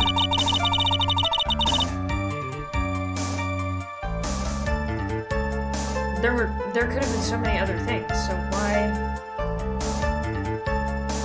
just the button with a knife? You could hardly call the knife decisive evidence. Fingerprints on the knife could very well be a clever camouflage. Then what about the button? The button. It's clear from the crime scene that the victim is his murderer. During the fight, Phil ripped the button off the Ninja's costume. You're talking about this button, correct? That button was found in the police of Matt's Hakama, isn't that correct? I would think that it makes it very decisive evidence. If. Looks like you were outfoxed again, Mr. Wright. Anyway, the knife doesn't prove a thing. Please fix your testimony. I can't stand the sight of a man who can't gracefully accept his defeat.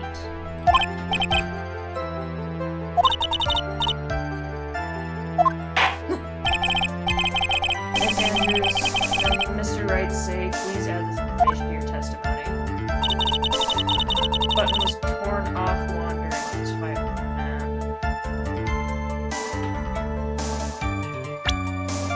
Where's the autopsy report?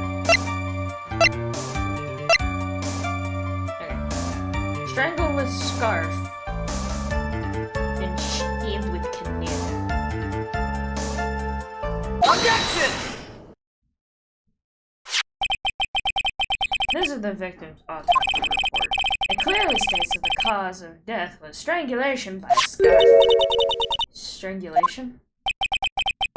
The knife stab to the victim was done after the victim had already died. What does that mean? Let's examine the evidence. This button has the victim's blood on it, which would mean that it was ripped off the costume when? after the kniff was stabbed into the victim. Exactly, which means it is impossible that this button was torn off during the victim's final struggle, because the victim was strangled to death in that fight. Ah, that's right, Miss Andrews. There is no way this button was ripped off during the struggle. You stupid bitch.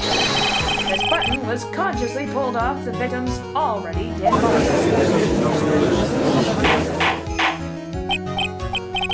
Objection! What is the meaning of this fight? So what if the button was torn off the body after the victim had already died? What does that change? Let me ask you one simple question, Mr. Edgeworth. Why is the button torn off? What purpose did that serve? What purpose? We now know this button was not torn off during the fight, so the murderer took the time and effort to purposely rip this from the victim's body. That would mean the murderer had something in mind, wouldn't it?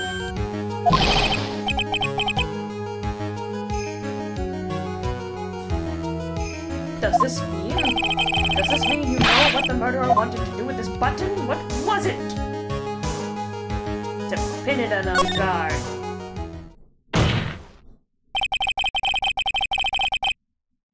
There was only one logical reason for doing something like this.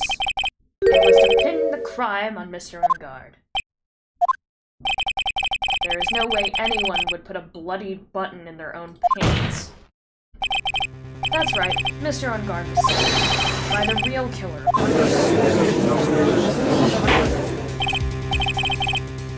And the real murderer is... Well, Mr. Wright, who in the world is the real killer then? Fine. I can't believe I managed to bring this trial all the way up to this point. Nix, can't let your guard down. Not until the very end. Real killer, the person who planned to frame Mr. Unguard. I was going to say Mr. Edward. Mr. Unguard is...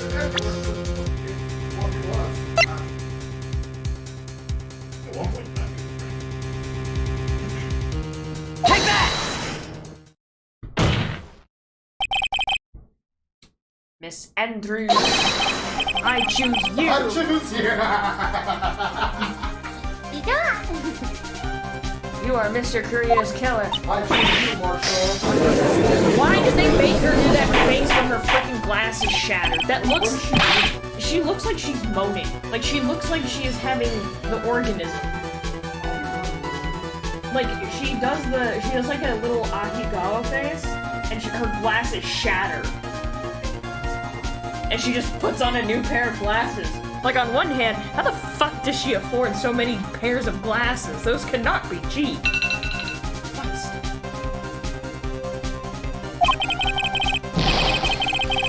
It is a very grave matter. Do you have any evidence to support your charge? Any evidence? All of the evidence points to Miss Andrews. How preposterous. You can't stick any of that on me. Fuck you. The fuck I can't. Then what about this knife? The knife was used to stab the victim after he had already been strangled to death. It was used to throw suspicion onto Mr. Unguard naturally. The knife covered in the defendant's fingerprints could only be taken from his room. And the only one who had dinner with him and knew which knife to take was you. Yeah, like, babe, come here.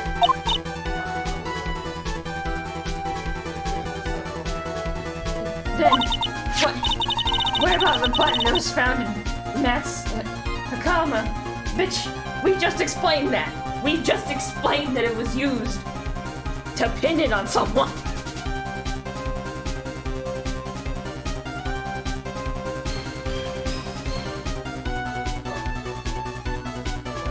I'm trying to see if she'll do the face again so you can see what I mean. What?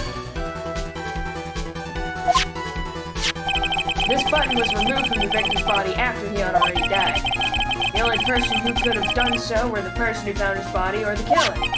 However, Mr. Unguard was the real killer. There is no way he would have put such incriminating evidence in his own Hakama. See? You see what I mean? I don't know why they chose that face.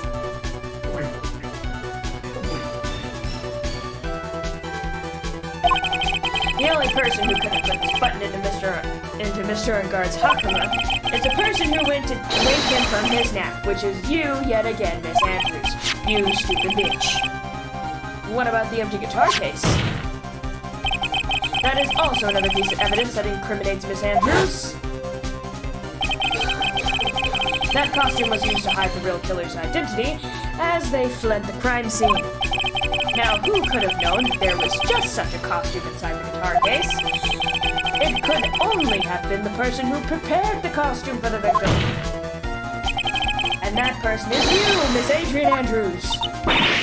No. Hey, is Justin still here? I think. Justin, I need to know if you're still here, because we're gonna do something. Also, she's crying now. Good. Objection! But Miss Andrews' fingerprints All right, were he's nowhere still to be here. found on the guitar case. Take a second and let's sing him happy birthday. Hold on. Fuck you, Justin. Game's more important, bitch. No, it's cause the soundtrack. Like, Alright, let it play through. Once the soundtrack is over, let it play through. Once the soundtrack is over. and it was you who proved that she was not wearing gloves at the time. That's right. That's because she did not intend on leaving any fingerprints. If anyone had found out that she had touched the case, they would have asked her why. So to avoid leaving any prints, she used a towel or something else to open it. But the glass of tomato juice is a different story. Miss Andrews purposely left her fingerprints on the glass to show that yes, indeed, she was the classic dazed discoverer of a dead body. And to top it all off, there was this photo! A photo of the killer as they exited the scene of the crime. No reasonable person on earth can believe this nickel samurai is Mr. Ungard. He would be much too short for his own costume if it was him. Speaking of how tall people are, Miss Andrews, you're also kind of short in stature, are you not? Please stop. Well, how about it, Miss Andrews? Got her this time. Miss Andrews? I refuse to testify. What was that? There's a law. It says I can't be forced to testify about something if it can incriminate me. Oh, plead the fifth, stupid. Oh, yeah, we lost it. You are absolutely correct, Miss Andrews. The law does provide us with a way to avoid self-incrimination. By allowing a witness to not testify, the testimony can cause damage to themselves. What? Pleading the fifth is not something most people would think to do on the spot. I was about to say, it's also a little bit too late for her, but like, whatever. Thinking back to yesterday in Mr. Ungard's room. Adrian Andrews. Yes? Think hard about what we just discussed. Understood. Alright. That's it. That's when Francisca planted this idea into her head. She must have told Miss Andrews not to testify if things look bad. You did a good job proving everything up to this point, Phoenix. But there is still one thing you haven't done. Something I haven't done. You fools! What's wrong with it? Are you finished already? Run out of evidence? This motherfucker! What is so humorous, Mr. Edward? I'm sure you realize this as well, Your Honor. But everything the good lawyer here has proven up to this point is meaningless. What? Everything you have proven is circumstantial. Circumstantial? Yes, circumstantial. You have yet to provide a single piece of definitive proof that Miss Andrews did in fact harbor a wish to murder Mr. Kurita. I have proof! It's the missing note. Miss Andrews, you did want to kill Mr. Kurita. I believe this may lead me to incriminating myself, so I will abstain from answering. But Miss Andrews, if you do that, it would be the same as admitting your guilt, don't you think? Maybe so, or maybe not. There is nothing to prove it either way. Besides, you don't even know what crime I would be guilty of due to my silence. You know what's really funny? To me? It's how the defense is acting as the prosecution all the time, and the prosecution always acts as the defense. But and the reason it's so funny is I didn't notice until Edgeworth was like, it's circumstantial evidence. It's because a lot of the real trials that I've watched, it's always the defense that pulls that one. It's just circumstantial evidence. It's just circumstantial, and everyone else is like, but like, that might be circumstantial, but we got circumstantial. Let's move it. Sir? Yes, grand jury member number 58? He murdered 4 children. Circumstantial. That is nothing but circumstantial evidence, ma'am. Hey, did the music quit? We can sing him happy birthday now. Yes. Sing him happy birthday. Wait, isn't that a copyrighted thing now? I don't give a fuck, dude. It's his birthday. Fuck him. No, I was just saying. I don't give a shit, bro. They can fucking copyright me all they want and kiss my fat ass. Who's starting it? You. Why do I gotta start it? It was your fucking I idea? got the singing voice of a fucking goat. So? You start. I don't want to sing. Ow.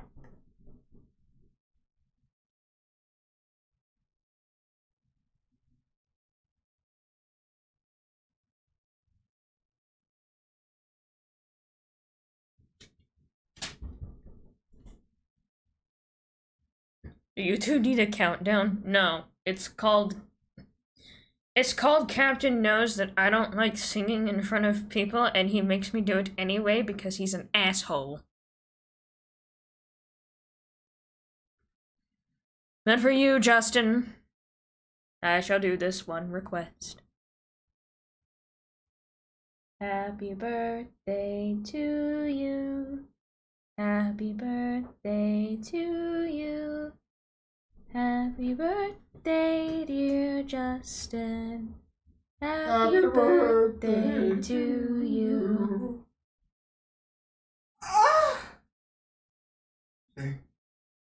Yeah. That was gross. Ew.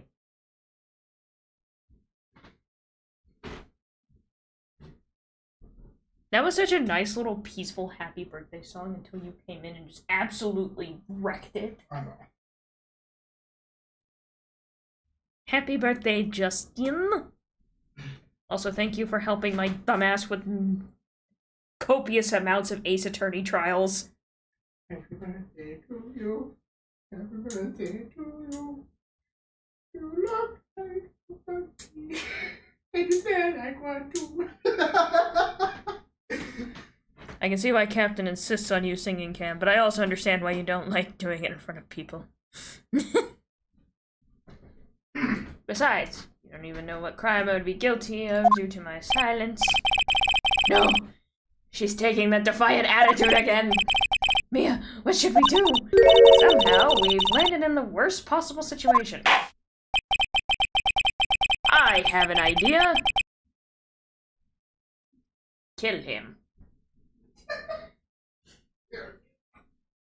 What do you think, Wackaspunkus? Kill him. You naughty Wackaspunkus. I think we have reached a certain conclusion at this point in time. Miss Adrienne Andrews has refused to testify, and the defense theory that she is the actual murderer has not been fully substantiated with solid definitive proof. But that's not true! In this situation, there is only one thing this court can do, and that is to declare a recess. Recess? I request that both the prosecution and the defense look further into this matter, and at tomorrow's trial... Tomorrow? We don't have a tomorrow! We do not get a not guilty verdict today.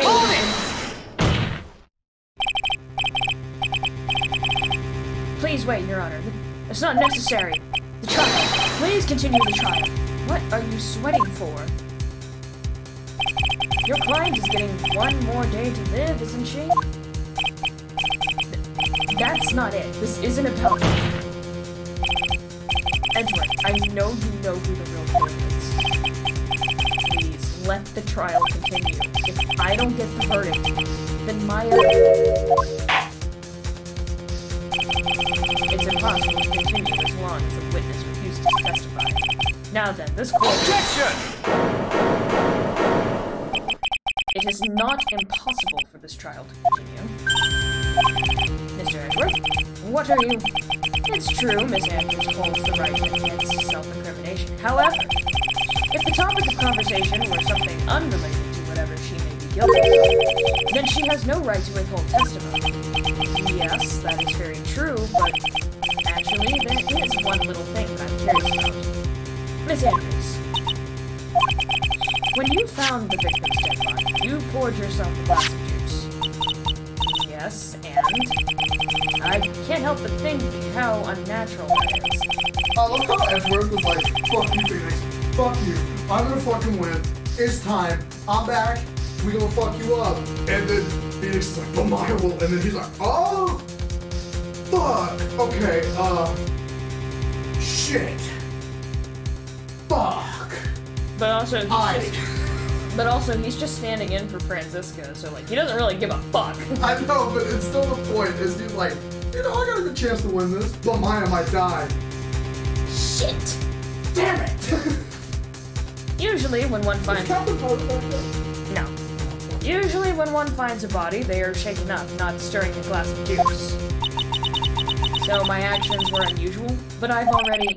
Before you speak, I want to state that if you have a reason behind your actions, I would like you to testify to that effect. Testify? Your Honor, I would like to request that the witness testify again as to what happened when she first discovered the victim's body. Whatever we find out in this testimony should in no way implicate the witness.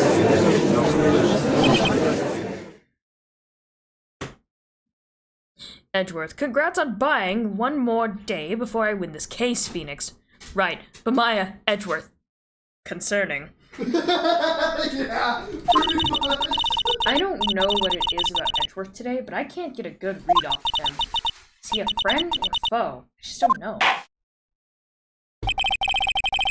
Cause he's hot and he's cold, he's yes and he's no. Just start singing Katy Perry to Edgeworth. Can I have a Wawa? Please. I request drinkable liquid!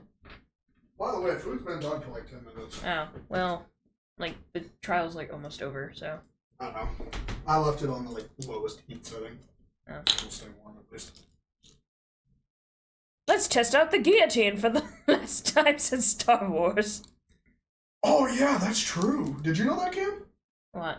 That the French were still using the guillotine when Star Wars was released. Oh shit, yeah. What day are you taking? Friday. Today is Friday, not Saturday, like you thought it was. I know. Captain. Oh, we as a community decided something. You weren't here for it, Cam. What? Sundays we play Red Dead or Cyberpunk. Those are what we play on Sundays. That we get a wild hair up our ass, and we play, try not to laugh at shitty memes.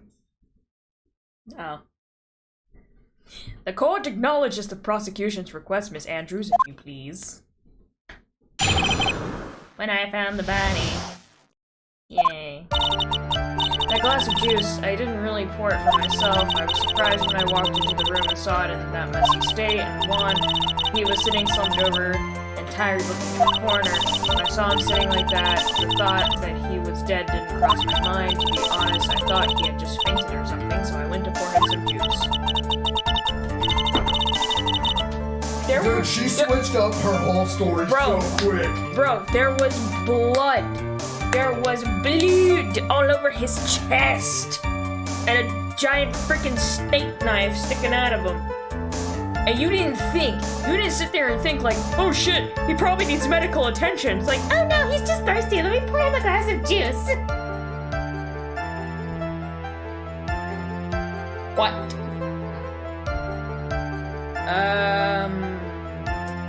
Pantry. Like, in the entire thing? Yeah. Oh.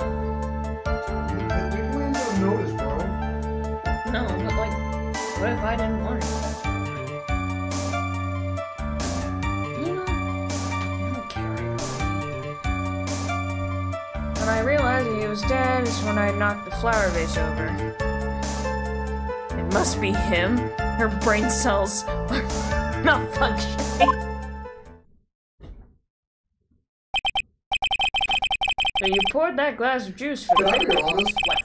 I know sometimes I like to pick holes to ruin the case, but I'm gonna try to pick a hole that I would actually. I want to read a little bit of logic into this, right? Mm-hmm. I'm the judge. Okay. I'm gonna put myself in the judge's position. Mm-hmm. I don't have a jury, so we'll just ignore a jury scenario, right? I don't have to listen to a jury. It's me and myself that gets to make this decision. I've been listening to her testimony. The defense and the prosecution are going at it, and the defense has been making decent points, not great points, right? Circumstantial evidence. And we're listening to her, and then all of a sudden she gets to a point, and then she pleads the fifth on the stand. Right as the defense has pushed her pretty hard, and then she pleads the fifth, I'm going to be suspicious. I'm going to be like, okay, that's weird. Why would you plead the fifth right there? Like, alright, you're guilty, but you I don't wouldn't even say- know what I'm listen. guilty of. I wouldn't say she's guilty yet. I would be like, okay, that's very weird that she pleaded the fifth. Interesting, right? So then, when the prosecution would bring us back to her discovering the body, which we've already gone over, and we know that even in this, there's a court record. So I would have a record of everything that has been said so far, right? And I'm reading this, and as I'm reading this court record, I'm going to be going over it and stuff. When we get back to it, if she goes, I poured the glass of juice for him, not for me, that's going to make me even more suspicious of her, because I'm going to be able to look back at the record on her first time talking about discovering the body, and now she's changed her story. And not in just a subtle, like, you know, maybe you're just remembering it in a different way, you changed a couple things. You were rapidly changing it. The first time, you were so in shock, you knocked over a vase and had to pour yourself a glass. Now, you just walk in and you go, oh, he's passed out. Let me get him some juice. There is such a radical shift in that if I was the judge personally, I would be so fucking suspicious of you now. Mm-hmm. There is no way I would not, me as a judge, be going, okay, you did something. But if I'm still being the judge, because I'd have to be semi-impartial, right? Mm-hmm. My only thought would be maybe you didn't commit the murder itself, but you sure as hell have some kind of involvement in this whole scenario. I don't know what it is, but it's not, your story isn't lining up. Yeah. I'm not saying this to like poke a hole in the story. I'm just saying, like, if I was the judge, that's how I'd feel. I'd be like, something ain't right here.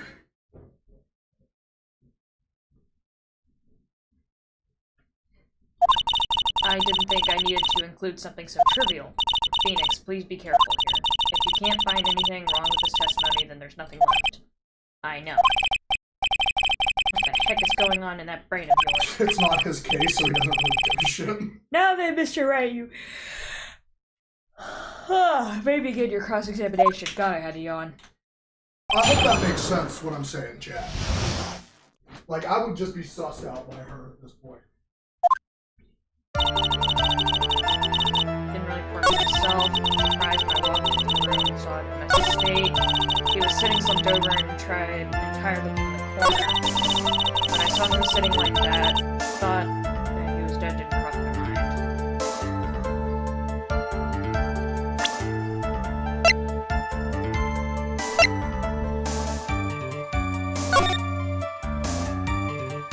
There's like a straight up knife sticking out of his chest, my guy. Like, how did you not? Objection! So, you honestly didn't think he was dead when you found him?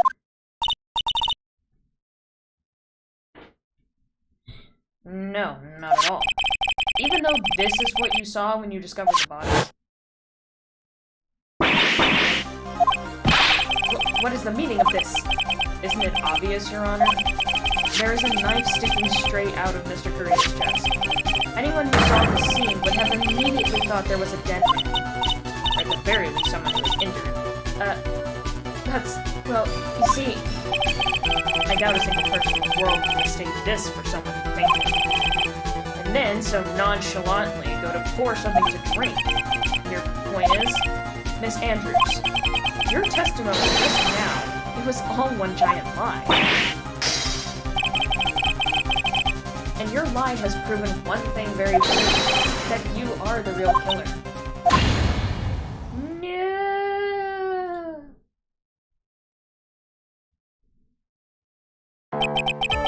Looks like the defense has somehow brought the ugly truth to light.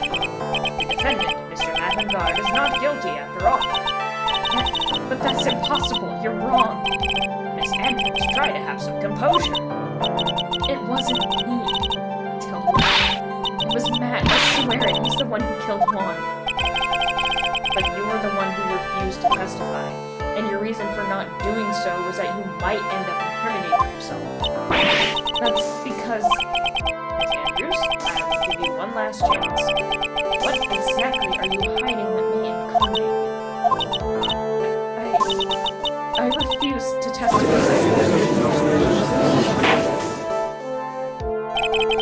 And there is no need for this court to continue to further. Mr. Madden's innocence has been clearly demonstrated.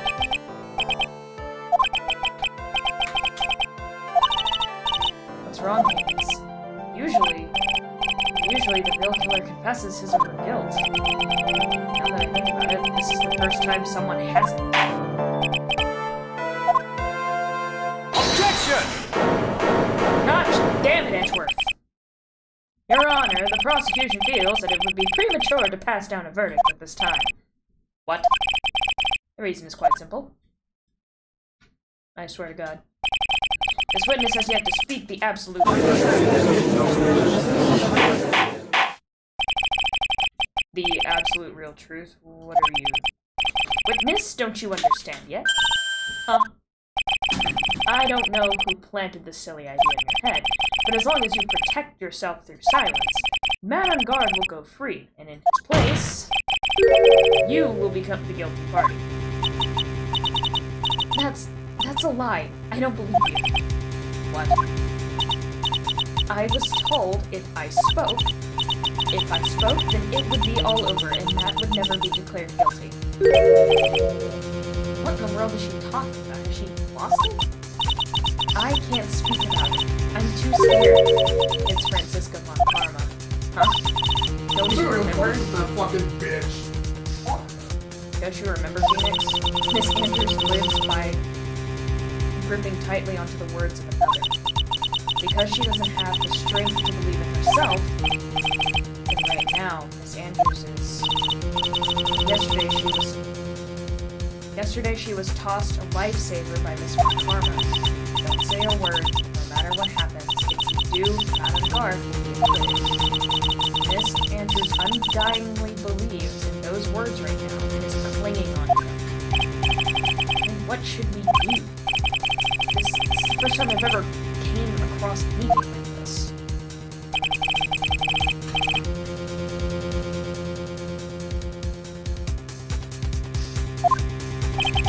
All we have to do now is get our not guilty. That is my only priority. It wasn't me. I'm begging you, please believe me. I didn't kill Juan. Help, please. Someone help me. Mr. Wright?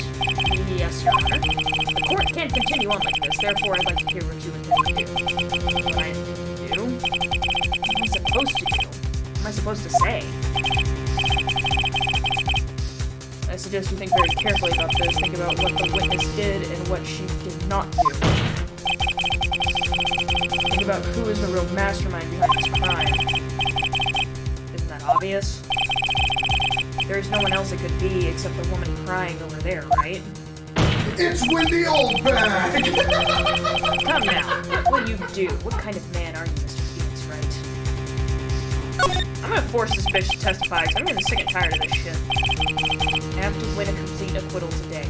There is no way around it. But I can't bring myself to do it like this. Not when she's making a face like that. Miss Andrews, I would like to know what you're really hiding. Sure, Mr. guard would get an acquittal, but in his place you would be found guilty. Is this how you really want this trial to end? Be quiet, how dare you? You're trying to trick me! That's enough! I commend you for trying, Mr. Edgeworth. However, it's clear that the defense's theory is the truth. You're wrong.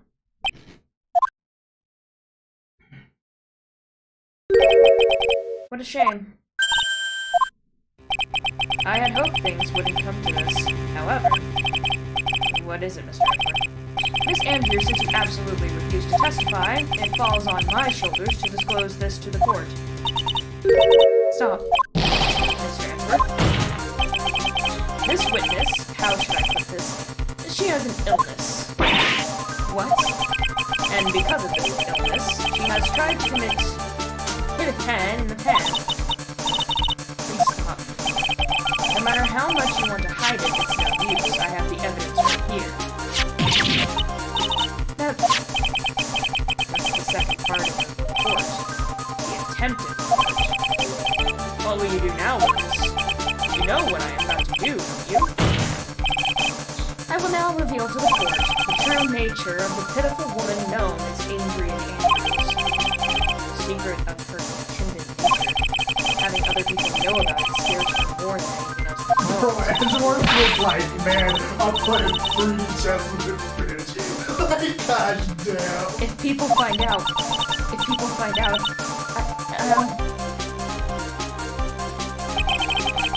you're going to say you would choose death, that is of no concern to me. Because he's helping you, homie, shut the fuck up. However, before you die, I will pull the truth from your still breathing lips, no matter what I have to do. So, will you tell the court yourself, or shall I? Either is fine with me. I'll talk, but please, help me. Nothing matters anymore.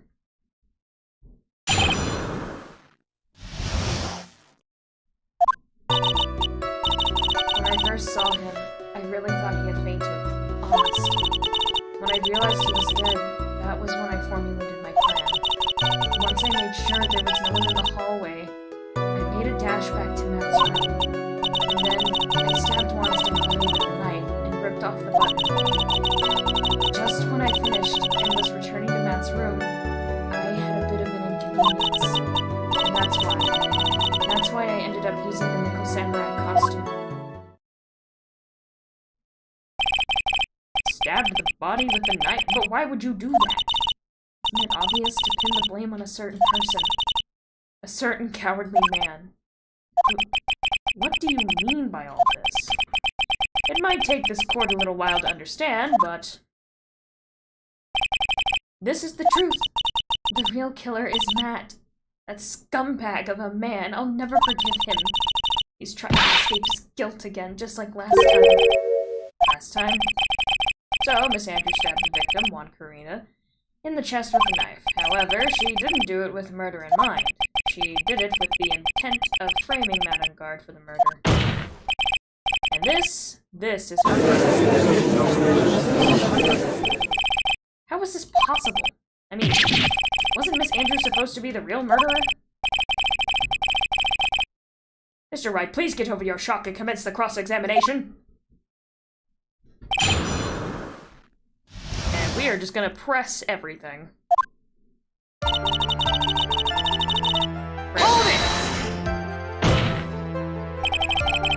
But you could tell from the state of the room was in that there must have been a fight. Are you telling the truth when you say that you did not know he was dead? He had a scarf tied around his neck, but that scarf was part of the Jammin' Ninja's costume, so I didn't think anything about it was strange. His head was also tilted down a bit, so I couldn't see his face that well. That's why I thought I'd wake him up. Went to pour the juice. Hold it! What is this plan you had? I knew right away the murderer was Matt. I knew because one, he was going to expose Matt's weakest weak point to the world.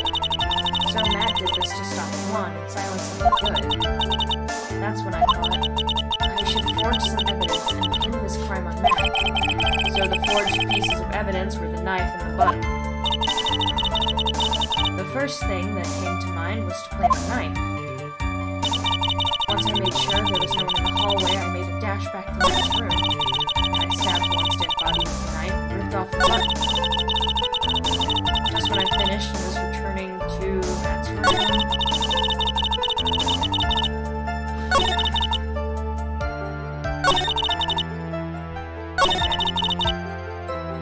Hold it! that was so you could get the knife, correct? The knife Matt used at dinner had his fingerprints all over it. I thought if I used that, the police would certainly turn their eyes towards him. Matt was napping with his costume on at the time. I slipped in, took the knife, and returned to the scene of the crime. And then I stabbed Juan's body with the knife and ripped off the button.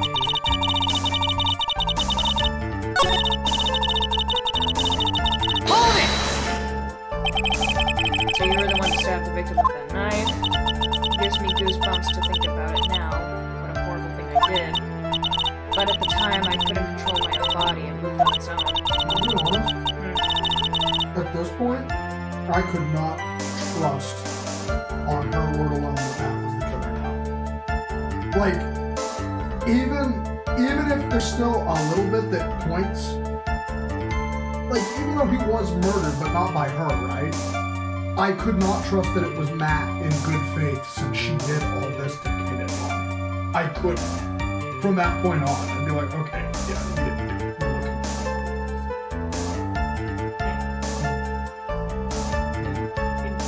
Can you get this? There's no part of me. Fair enough. Then, when I stabbed Juan's dead body, I suddenly realized if I use the button somehow, I can make Matt look even more suspect. So you thought to rip one of the buttons off and then plant it on Mr. Taco. Yes, that's what I had planned to do. But things never go that smoothly, do they? Hold it!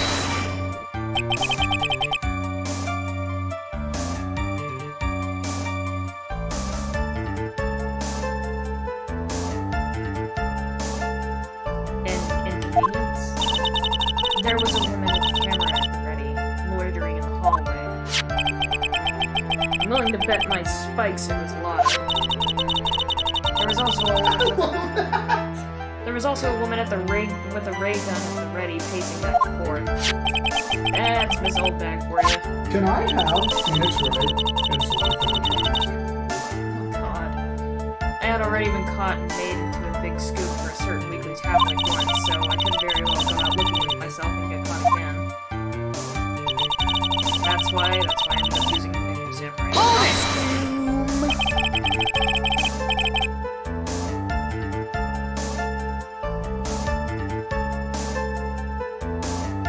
You were the one who prepared that costume, weren't you? Yes, I took it from Global Studios. I also put it in the one guitar case the day before the award ceremony. You did this in preparation for the press conference, correct? Yes, Juan wanted to wear that costume and hold a press conference in it. He was going to disclose Matt's big secret there. What is this secret? That I don't know. Anyway, I thought that if I were to leave Juan's room in the nickel samurai costume, then people would think that Matt was the real murderer. I was very careful not to leave any fingerprints when I opened the guitar case.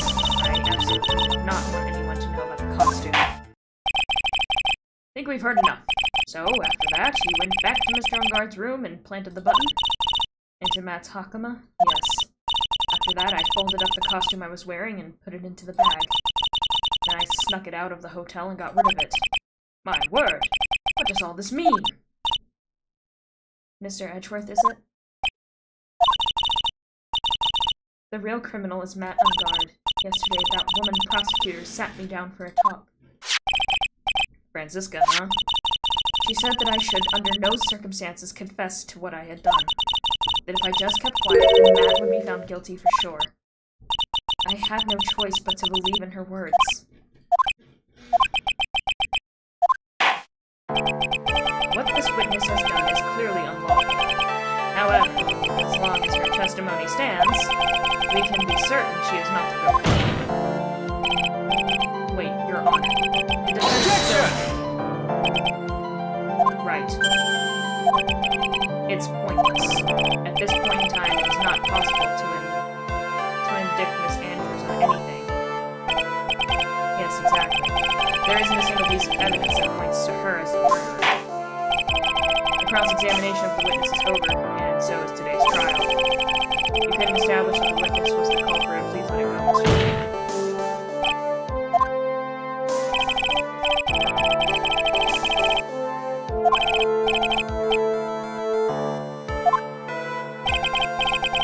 Court is adjourned for today.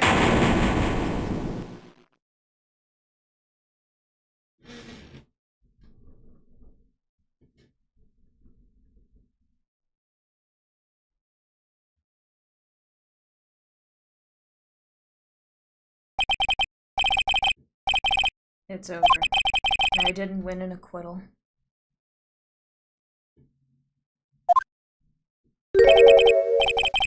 Witness, would you mind if I asked you something? What is it? Before you leave court today, I wondered if I might look at one thing. The card in your hand, it's had my interest for quite some time now. What exactly is it? This? Mr. Wright also asked about this. Ow! Mother...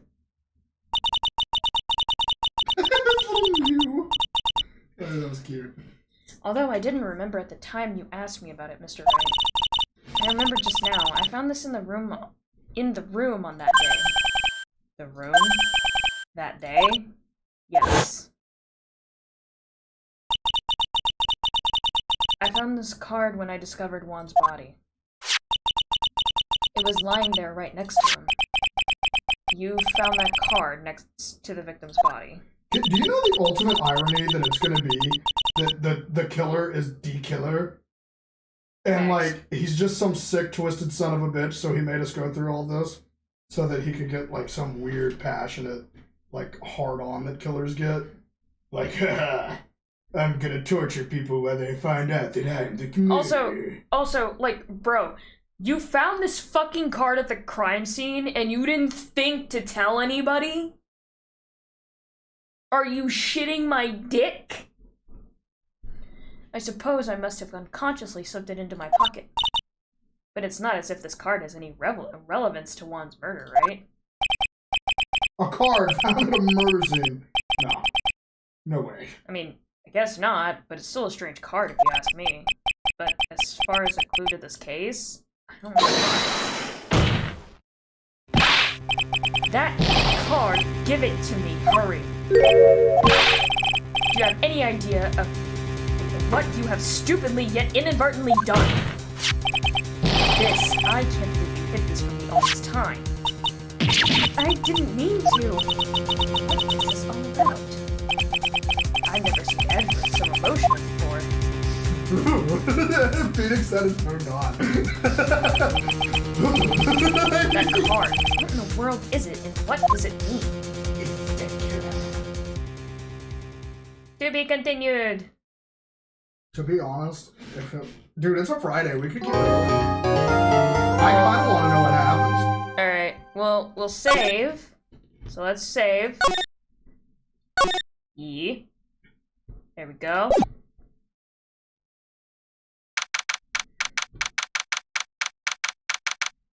Alright. And before we continue, chat, we shall put up an intermission because I am hungry. So we will be back. I've genuinely lost my appetite a week so long. Well, I am starving.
That was a way to start the stream, wasn't it? I'm just cold. Good night, Jelly. Thanks for stopping by. See you at the Doki stream tomorrow.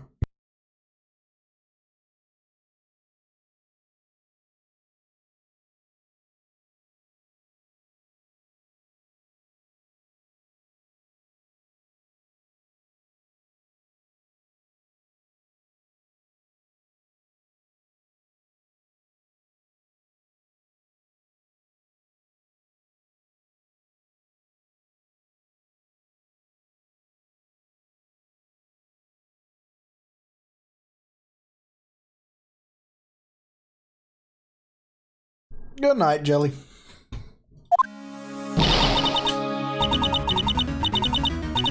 Sniffle, sniffle. There. I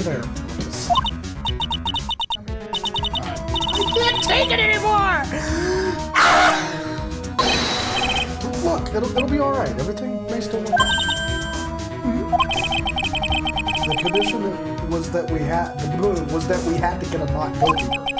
And so far, the kidnapper has kept his word and hasn't hurt Maya.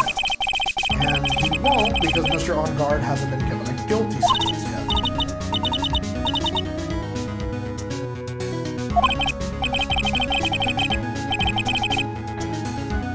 Cheer up. What the fuck? Cheer up. We don't have to stand around crying. We have to get going. You're right.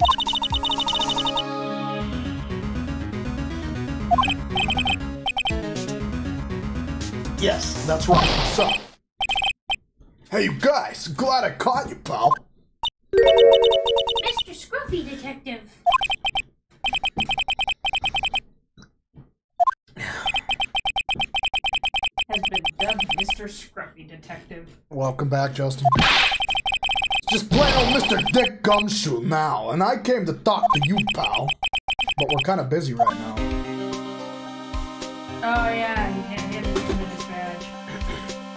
He's not a detective no more. He's just Mr. Scruffy. I hope he becomes a private detective for us.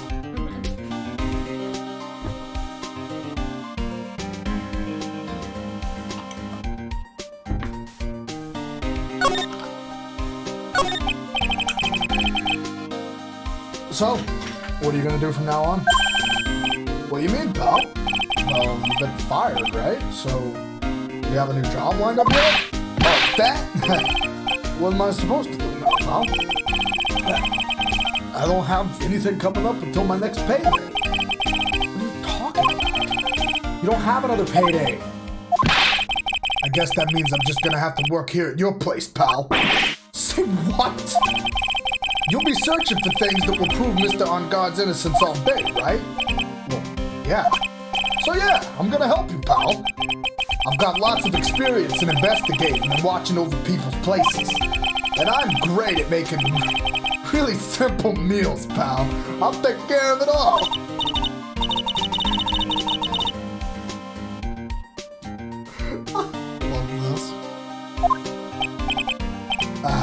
Okay, by the way, what's your best dish? Instant noodles, pal. Fair enough. Sometimes with characters that you read, you have to kind of, because it's just text, right? And I remember this back from theater, right? It's just text, and sometimes in text, certain things are in italics or in bold, or they're structured in a way that you can kind of tell what your inflection should be while reading it. But sometimes in text, they don't have any of that. And you kind of just have to go, how should you say this? And you have to think about it for a minute. But with that line right there, I instantly knew how it should have been said. And it should have been said just like I did, which is, it's the noodles, pal. Like, just flat out. Any instant noodle. Model chant, I can make it all. Don't worry about it. You want something interesting with your instant? Bro, I can make it like homemade ramen. There'll still be instant noodles, but I can make it taste like some bomb-ass homemade ramen. Cause like, I don't picture there was any like hint of embarrassment in that. It was like, I just heard the flat out straight no bullshit in the sentence of instant move. Like, Can you make omelets or pancakes? instant move. I mean, Why am I surrounded by people who only eat cheap, unhealthy foods? The fuck do you eat, Phoenix? What the fuck you doing? That was the first time I've ever seen Mr. Edge with equity. Never thought he'd say something like he didn't care because Andrews killed herself. He said that? That's horrible.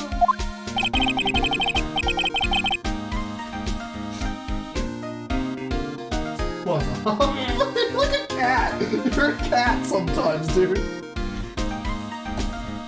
Get your fucking lawn. Oh, read my Lord, But because of him doing that, we finally got the truth. The truth. Andrew's last testimony. I wonder if that was the truth. I'll give you that. There was nothing strange in her testimony itself. But I still think there is something fundamentally wrong with the whole thing. You mean about that thing, pal? Would you say she want to... Why would she want to... No, I mean... almost need to frame Mr.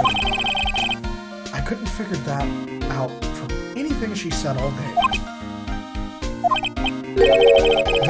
Then you're saying that testimony was a lie?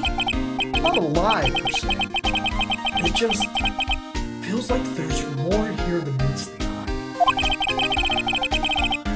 Well, that's what Edgeworth was. That's such a dirty trick. Even that woman prosecutor was better than that. No, she wasn't! Pearl, sweetie, I love you, but shut the fuck up. Pearl, I love you, but don't tell us Von Karma was better than Edgeworth. Francisco Von Karma. Pearl, sweetie, we love you, but Francisco Von Karma can go suck a schlong. Speaking of Miss Von Karma, do you have any more information on her condition? Wasn't she shot this morning? Miss Von Karma was shot today on the way to the trial by a pistol, pal. But she's gonna be alright, right? I mean, Edgeworth said she was in stable condition. Well, she was shot in the shoulder, so she's okay. She's still hanging in there. They should be done taking the bullet out, so she's probably resting in the hospital. Which one? What? You're gonna visit her, bro? No, well, I was kind of thinking about it. Hey, you actually got a heart, don't you? She looked like she was being tortured to death not being able to go to the trial today. Oh, dude, they have the whip sound effect. I heard it. So maybe it'd be good for her if you went in and let her whip you for a bit, pal. Let's go let her whip us, Mr. Nick. Let's go let her whip us, Mr. Nick. Now I'm definitely not going. Let's see. The name of the hospital. Oh yeah, the Hottie Clinic. No, not the Hottie Clinic. Fuck, that's the worst one. That name sends a chill down my spine. Me too, Phoenix. Me too. Well, I guess it can't hurt to stop by and say hi. So he works for us now? It would appear so. Fuck yes!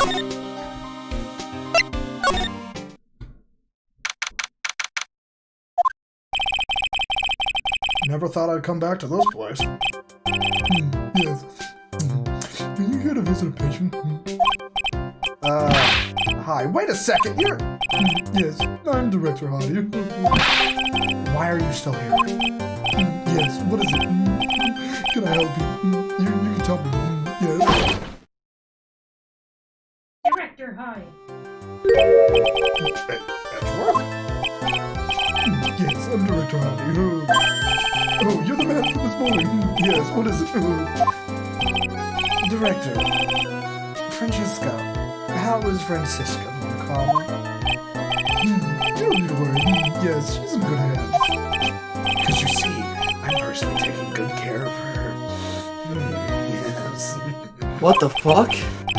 Yes, that thing, that surgery, it went well. You have my gratitude. Looks like Edgeworth doesn't know about this director's secret. Yo, What's up? She looks so pitiful. Absolutely terrified. Yes. But I understand. Yes, her opponent was a gun after all. A lot has happened. You missed like a whole trial of bullshit. What happened? No, this is Like a TLDR. Oh god, I wasn't here for all of it, but basically Adrian Andrews pleaded the fifth. We thought she was the murderer, but she won't admit to the truth. She pleaded the fifth. We broke her down to at least admit that she framed Matt, the defendant in this case, and that's about it. Okay. Cam, can you bring me one of those toothpicks? Lost toothpicks things?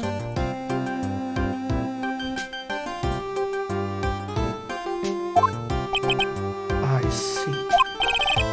Ah, but she's really cute too.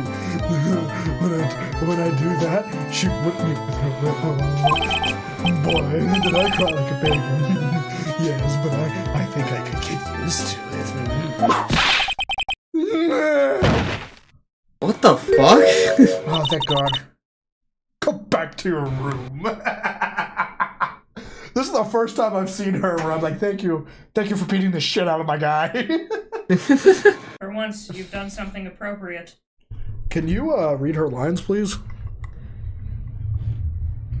Stop dragging. No, do you see why I want one of those arms? No, I Because, just move it. just leave the mic where it was. No, it needs to be closer. Like, you're too quiet, dude. We had this problem in Doki. We have this problem here. Go back to your room. I'm loud as fuck. You were quiet. That is just the nature of our relationship.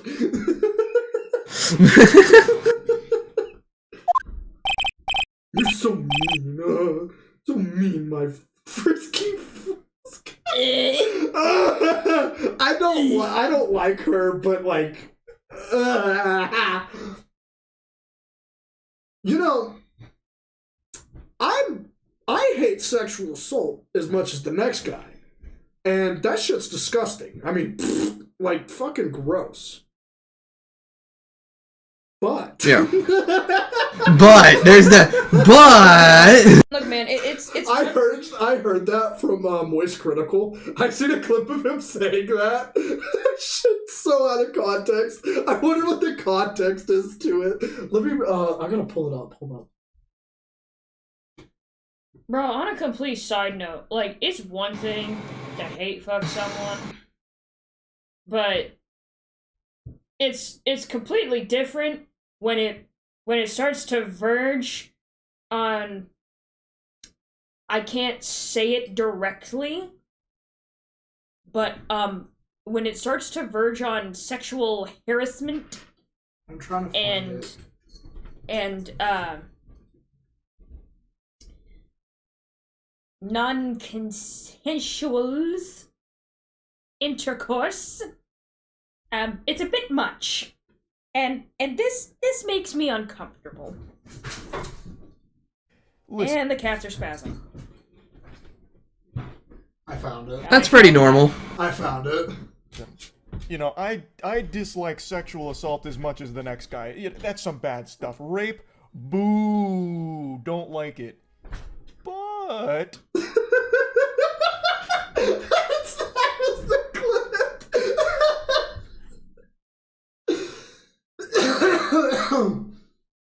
Ugh. Oh, okay. Yes, it's time for my chew drops. Yes. Can you like take over clicking for a minute while I dig through my teeth?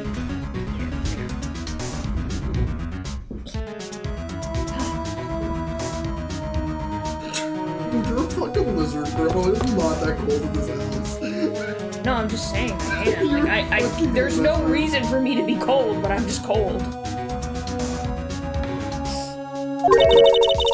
And what are those tulips doing in your hands, Mr. Phoenix Wright? I knew I shouldn't have come here. Bro, that would be my reaction too. I'd be like, damn it. This shooting. I was shot in front of the courthouse in my right shoulder. But it's no big deal. This sort of thing happens all the time. I even had full intentions of running the trial this morning. Could you imagine? You just so used to living in the streets that like you get shot in the shoulder and you're just like, oh, it's no big deal, happens all the time. It's just a scratch. Walk it off. It's just a bullet wound. You've been through worse. Yeah, I've been through worse. Dude, you were like profusely bleeding. I'm fine. Dude, you were way paler than you were. Francisca, you were shot in your left tit. You need to go to the hospital. It's just a flesh wound. It's just a flesh. But that would have been too much for you. There's no need to act. Regardless, I was dragged here by that man over there. He was so unyielding, one has to wonder if he was simply interested in stealing my case. It was the only logical course of action. Randy gets shot in the shoulder, cracks neck. Y'all heard something? Attempts to continue the courthouse. True.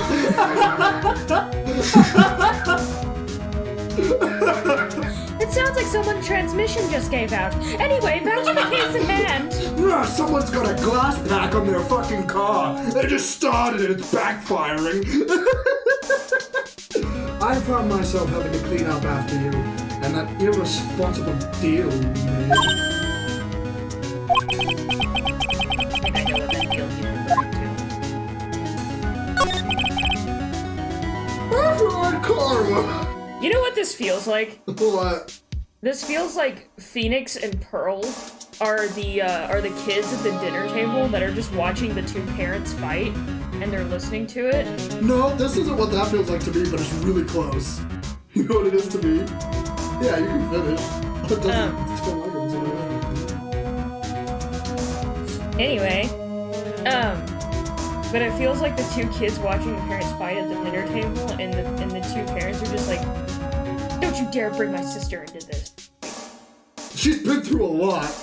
Yeah, a lot of dicks. Oh yeah, it's not like I had to spend the entire evening cleaning up your mess, my mess. You know how many messes I've had to clean up after you? Especially after that deal you made? No, you know what this feels like to me? It's so similar. It feels like you wanted to go hang out with your best friend at his house, but your mom told you had to bring your little sister. So you bring your little sister and you walk in and your bro is fighting with his sister. And you're just sitting there like, I really shouldn't have come over to Yep. My friend's been through a lot of dick. Edgeworth! You know Sally Mae tries her best not to be a whore! And then, you know, Pearl's being your little sister is like, brother, what's dick? Oh, no, it's a name. Mr. Wright, what does being a whore mean?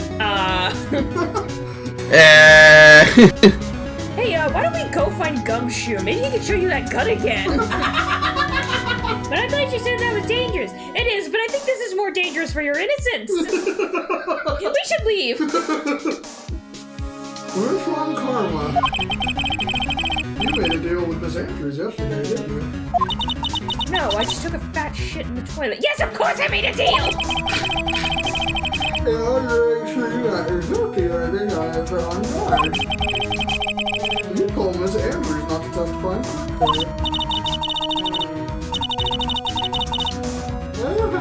Big eye.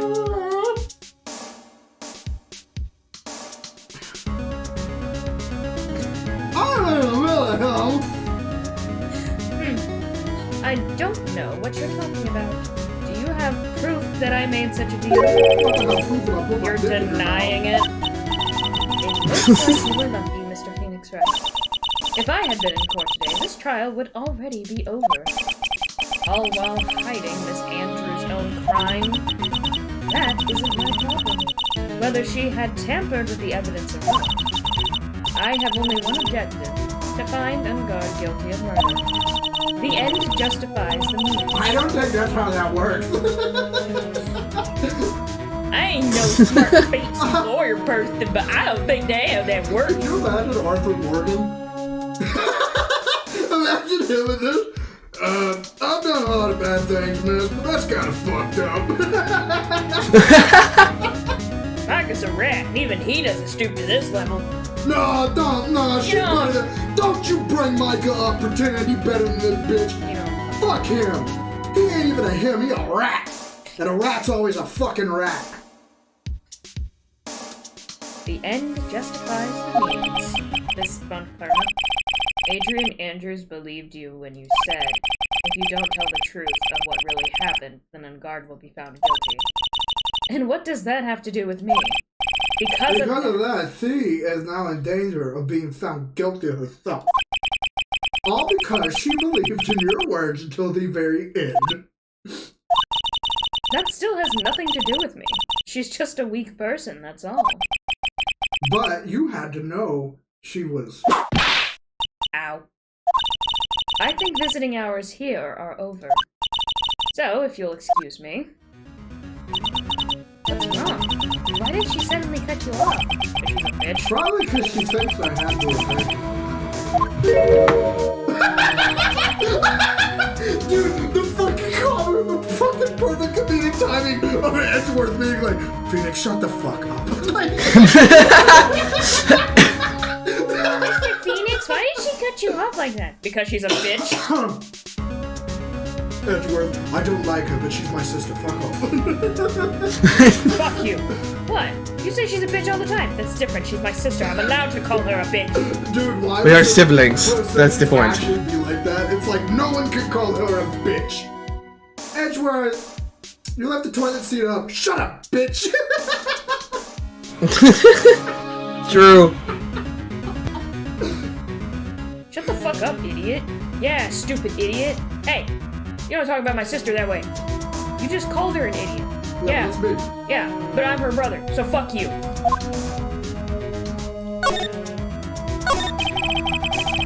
Oh, I forgot that I put Tabasco sauce on my finger. Idiot. Idiot. Moron. What the fuck did he do? Well, the cat was curious about Tabasco sauce, so I had a little bit on my finger and let him sniff it. I've never seen a cat so quickly go from like. It's like, I've never seen a cat go so quickly from, what's that? To, whoa, get that shit away from me. Whoa. Like that. No. I mean, I know you knew about this information. You could have made her testify as many times as you wanted. But to go that far? But she wouldn't testify about that until I said something. Listen, the courtroom is a garden judgment. Judgment! I am putting myself on the line when I stand there. See? Nouvellette is just water Edgeworth, dude. It's Edgeworth, but with a glass of water. Dude, no, listen, Nouvellette is water dragon blue Edgeworth. No, that's what I'm saying. Like Nouvellette is Edgeworth with a glass of water and L'Oreal because he's worth it. Actually, you know what Nouvellette really is? Nouvellette is what I picture would happen to Edgeworth if he aged up by about another 20 years. You know, he's about in his 40s, right? He's about 45, and he was the judge. That's what Nouvellette is. He is literally Edgeworth 20 years later and is the judge. Can somewhat confirm siblings are allowed to fight, but no one is allowed to fuck with the sibling in front of their siblings. That's why I made the witness do the same. It's only natural. What about the card? By the way, you were really angry at the court today. That's rare. Witness, that card. Give it to me. Hurry! Do you have any idea what you have stupidly yet inadvertently done? Yes, I can't believe you hid this from I me. would like to. That card. What in the world is it?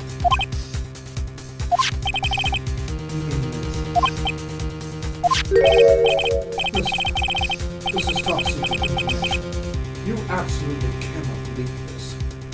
Don't give it to me! A special investigation team has existed for a number of years, but few of them.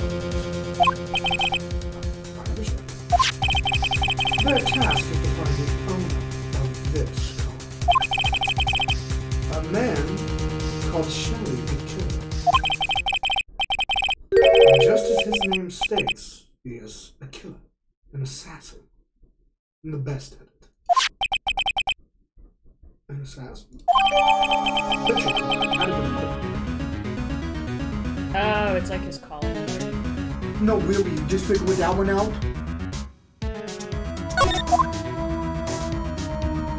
Assassin's Creed? I love that game. So, who is this Shelly the Killer? The Killer is the name of a long-standing line of assassins. Long-standing. The name first appeared about 100 years ago, I hear. Shelly is the professional name of the third heir.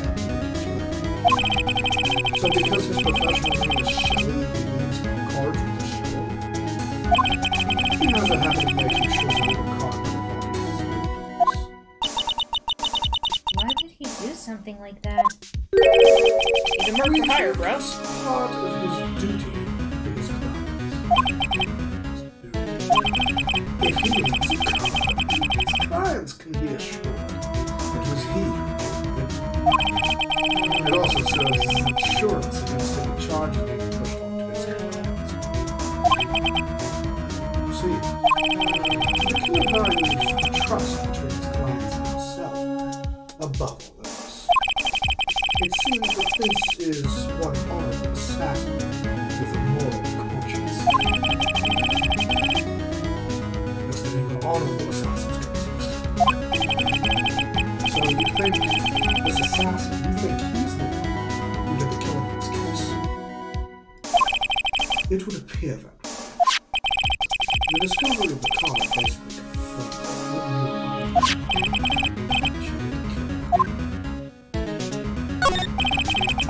I noticed something at the trial today. You were behaving in a very strange manner. Is something the matter? I guess I should just tell him. Maya. She's been kidnapped. Kidnapped? What does the kidnapper want? I see. I had no idea. I will prepare a rescue team as soon as possible to resolve this matter. Really? Did you hear that, Mr. Nick? Mr. Edward is looking to... Stop trying to console me. Mr. Nick? There's no way you can find her. We don't even have a single lead to go on. There's only one way to save her. I have to get her acquittal somehow. It's the only way. Right. Listen. You need to know something. Uh-oh. One corridor was killed by Shelly the Killer. And the client who ordered the job is, God, your own client. Please stop. I can't believe you. I can't believe that. I see. Well, if you want to continue your investigation, you will need this.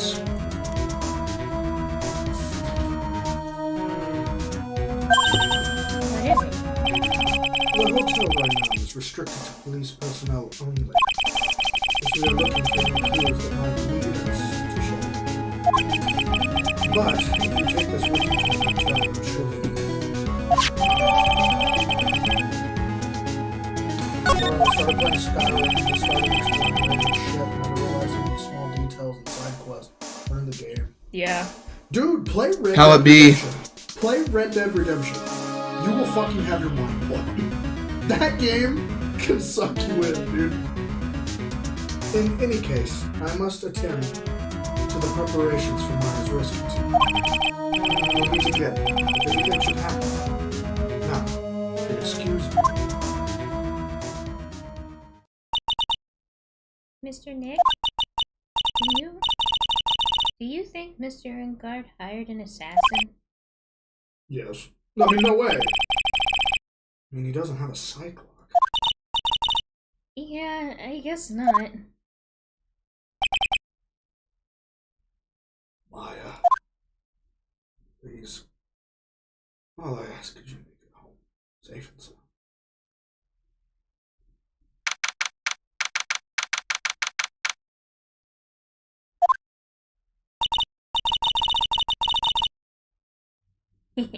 I guess even kidnappers can be a little clumsy. Clumsy enough to drop a card like this for me.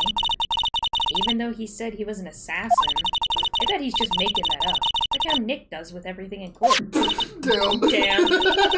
Anyway, What the fuck? Damn! I love how Rob was like, what the fuck? That feeling when your best friend shits on you in public. Okay. Facts, bro. Okay. Shit. Sounds like I got the door open. Okay, time to go take a look around. I cannot wait for the killer to show up because I love the voice I gave him. I love it. There's a teddy bear. Okay. What is this place? Did you actually like try that? I've been acting. Dang. Fucking reading.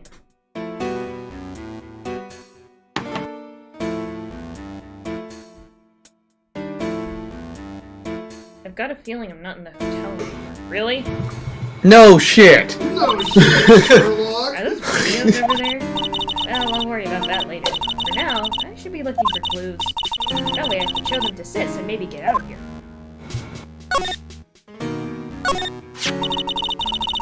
There's a framed picture sitting on this coffee table. It's a picture of a woman. She's kind of pretty. Hey, looks like something's written here. Let's see. I think it says, "With love, Celeste." I bet this could be a clue. Have we heard the name Celeste somewhere? Yeah. I don't know if it'll... Yeah, it does. Okay. Profiles. Was Andrew's mentor and Karita's manager. Interesting. That's weird. What's a figurine doing on a sofa in a place like this? I think it's a bear. Aw, how cute. But it's got a lot of cuts and slits on it. I wonder if it's some kind of puzzle or something. It's a spring lock! Run! I'm sorry! Locked, of course. Doesn't look like I can use the card to open this door. There's a little hole at the bottom. If only I was a little skinnier, maybe I'd be able to crawl through here. I love how we're looking at like pictures, bears. Why are we not looking for a gun? Because this is Japanifornia, and only the criminals and cops have guns. I have no idea what the power switch on this thing is. You would think an assassin would have a gun, though. Maya Fat confirmed. She should lay off the hamburgers. Oh Damn. boy, yeah. Dude, that thumbnail's fucking hilarious. You drew that, right? Yeah. It's fucking great, dude. It's fucking fantastic. I have the original up over here.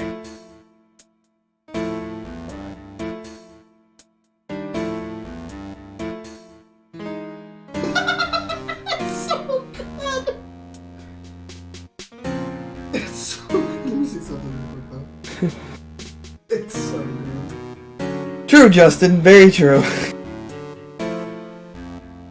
Well, unless the assassin's just out and about. Probably don't want to have a gun on you. Shut up, Ralph. I thought even if I was an assassin, my line of work, if I'm out and about, I'm staying strapped. Don't you want to, like, not look suspicious, you know, with a gun strapped to yourself? I think that's a little suspicious. Bro, have you ever heard of concealed carry, bro? I can stick that shit in my pants. We're in Japanifornia, bro! Being in America! Wait, but just because but I'm a criminal. Like, I'm a hardened-ass criminal, dude. I don't need to follow the rules. I will shoot a motherfucker. But this motherfucker an assassin, though. That's the point. I would keep guns on me at all times if I was an assassin. A booty warrior. Booty warrior? If I was a booty warrior, I'd keep lube and condoms on my ass at all times. I was about to say. Okay, can I have the mouse? I just wanted to appreciate this beautiful art a little bit longer. Do you like that I made them as little doodles?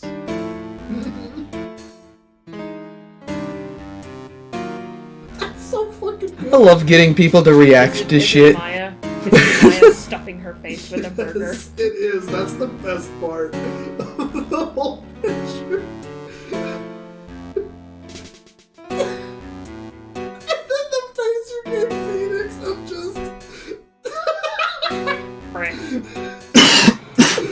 Damn.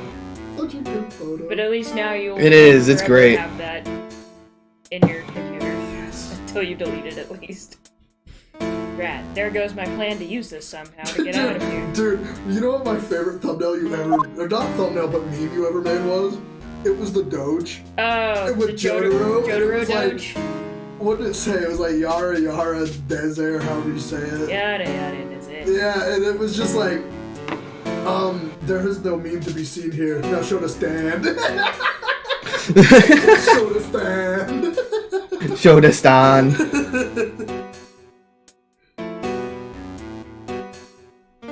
It's so dark in here that I can barely see, but these kind of feel like videotapes. All of them? What kind of room is this? It's the masturbation chamber. You know where my masturbation chamber is? Bathroom and bedroom, I'm gonna guess. It's the hallway. I love to whack my gag. What is this thing?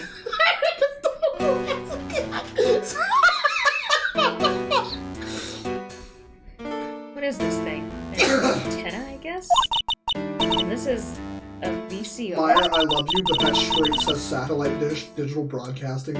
It's too dark for her to read. She said that like 5 We can see it! We can see it though.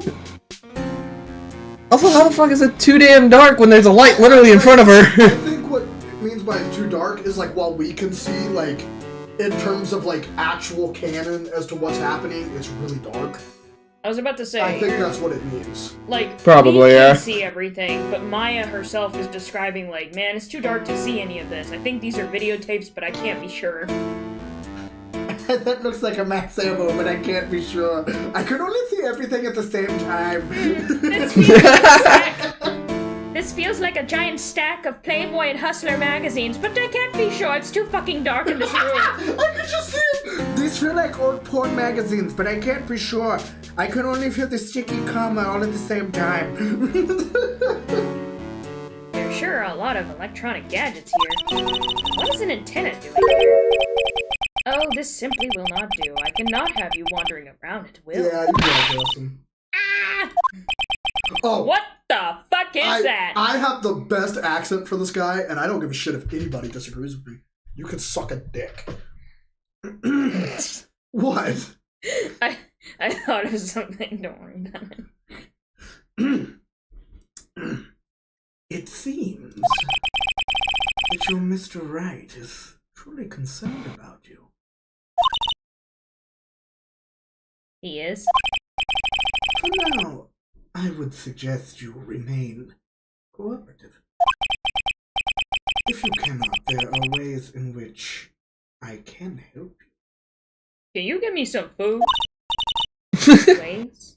I'm fucking hungry up in this bitch. Did men tell no tales? Is this how the saying goes? Correct? Dead? I'm almost certain I told you on our first meeting. I am an assassin. No way. You're lying. I mean, an assassin? People are not always who they appear to be. Nick!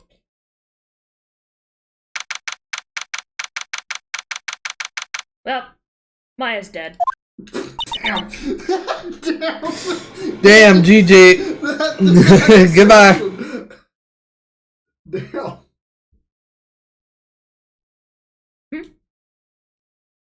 Oh. I've just been waiting on you to read, and then I look at you to read, and your only response is, Mr. Nick? oh, yes, Pearls? You ain't gonna read his thoughts? Oh, I just figured I should give it a pause like you did. Mr. Edgeworth has left, you know. I guess for now I have no choice but to believe in Madame Guard. I think I should listen to his story one more time.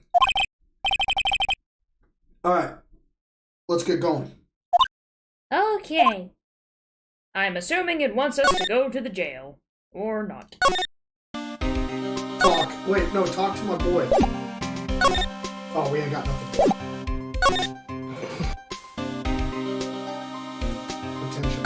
Detention center. No, I was trying to think. It's where we put the bad boys in detention. March 22nd, detention center visitors room. Sorry, the visiting hours are over for today. Aw. Arg. I have too many questions I need to ask. I'm sorry, but I'm Phoenix Wright, a lawyer for one of the... You're Mr. Wright, you say? Oh yeah, there is a message here for you. A message? Slowly turning into GLaDOS. From Matt on guard. Ah, here you are. What did he write? Is it something really important? Probably. I don't know. Let's see what it has to say. Mr. Waterbeard, I've got something really important to tell you. Why do I feel so uneasy all of a sudden?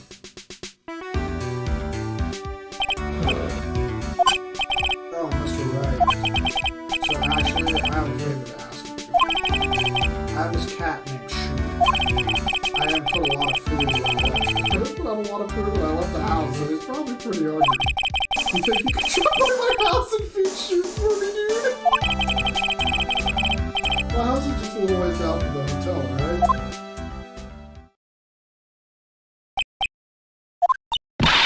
This is terrible. Let's hurry. We have to feed his cat. I'm sure poor Shoe's stomach is growling by now. This is a great op. We're gonna get in his house with unfiltered access. And we have been invited in. I'm a snoop. I'm gonna dig through all your drawers. Yeah, I guess. Matt's note jammed into a pocket. Client's request is a client's request. Guess I should go check up on his cat. Joe, let's go steal some rich man shit. No, let's go dig through all of his information. Same thing. Wait, Hotel. It's by the hotel. I would suggest you need to go to the hotel, and then you can go there. Oh, I don't know. Alright, now, Mr. Nick, let's go look for clues. We have to, for Mystic Maya's sake.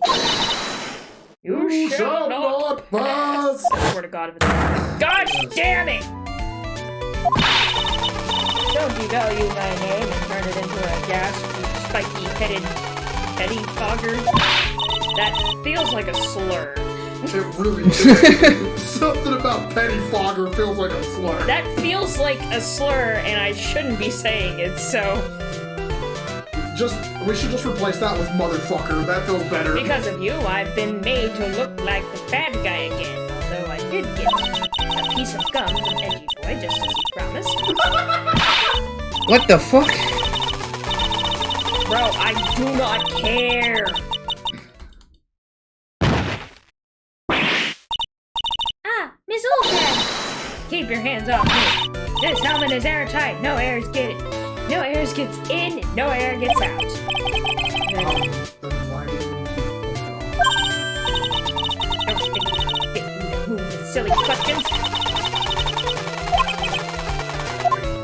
Alright, cook room. Can we get living room? Told you. On guard's mansion. Sure is dark. I'll turn on a light. The fuck is this? Wow. This is what a starter's house looks like. Must be nice to be rich. Must be nice to have disposable income. The door.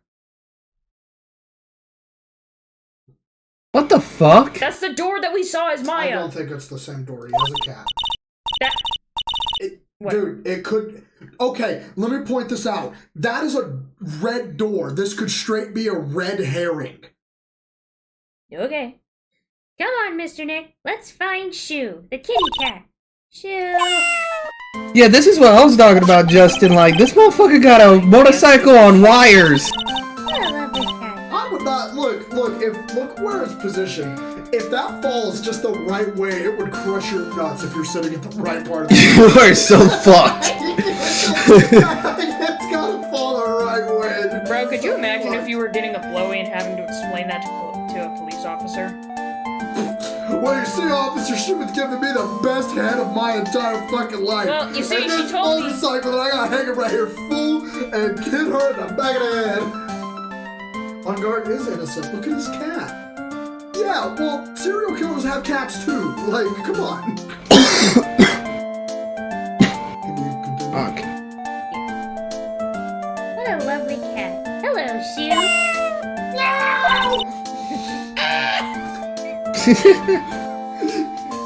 Dude, that's Marshmallow. I was gonna ask, could you imagine if you just had a cat that didn't meow, it just screamed, and then I remembered that I own one of those? I was about to say, you have one. Cat seems to like pearls. Pardon me. I fucking told you, you motherfucker! Fuck. May I help you with something, Mr. Oh, We're just not gonna talk about the stitches in between this motherfucker's, like, It's you know, so, in the middle of his such face. a metal design. I hate that his hair makes him look like a skunk, though. Yeah. I'm Mr. Well, I mean, something does stink.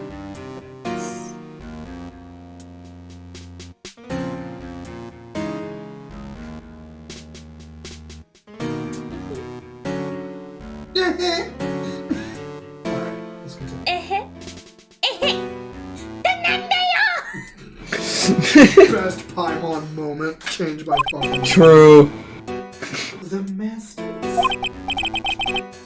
Then you must be Mr. Right. Yes. Ah, it's a pleasure to meet your wonderful self. I am the family butler, John Doe. John! You son of a bitch! I don't even know if you're here! You did this. Nice to meet you.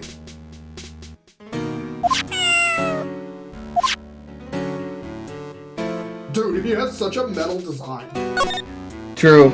I genuinely like his design. There's a small door at the bottom of this bigger door, Mr. Nick.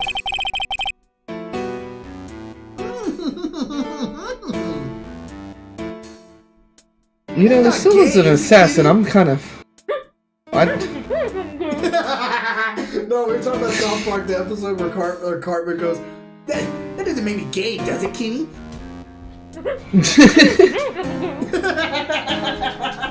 I hate how much I can sound like Butters and Kenny. do Butters. You can't say the one I know you're thinking of saying. No, I know. I knew you were thinking of the one with Biggie Smalls. I knew you thought of that instantly. No, I'm trying. There's like there's another line of Butters that I'm trying to think of. Shit, what was it?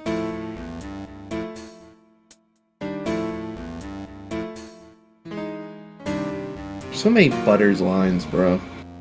And they're all fucking good. Butters is like, Oh, you mean Shoo. are you gonna say the line? You should read. I'm not reading Pearls as Butters. Please, just one time. Gosh damn it, I'll fine. read Phoenix as Cartman for a second. Oh god, that is Until like cursed. Cartman like goes out, because I can't do him for very long. The door. What type? Well, I guess that's to keep those people like me from entering.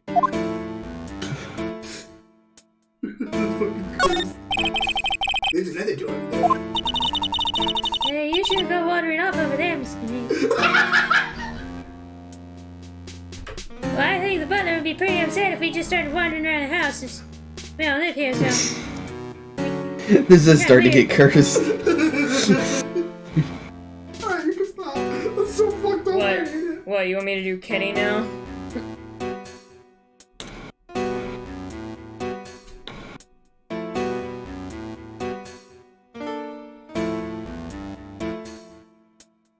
Sure. Dude, yes, please do Kenny. That would be so funny. Yes, Pearl. Now, you know how Maya feels when I tell her to stop playing around.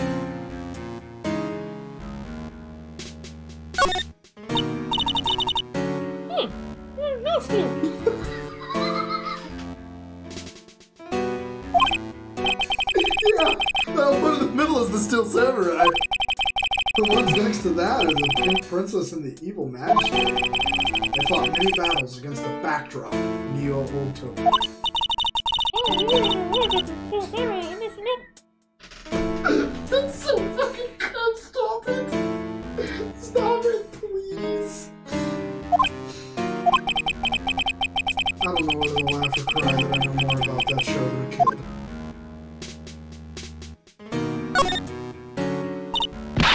Okay, stop! Stop! Dude, it's too much, stop! That bicycle pose is one where you don't have to play it, and it moves on its own.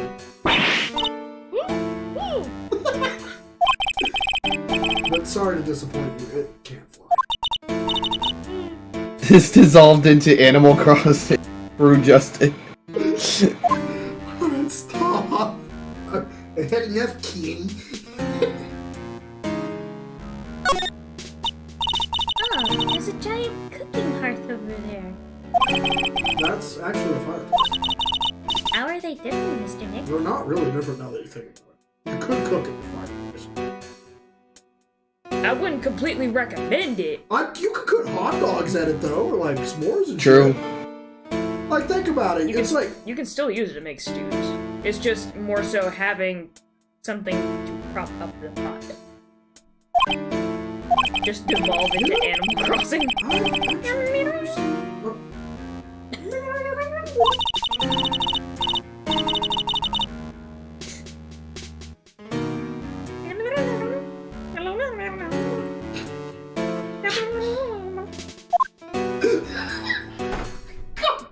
We're tired.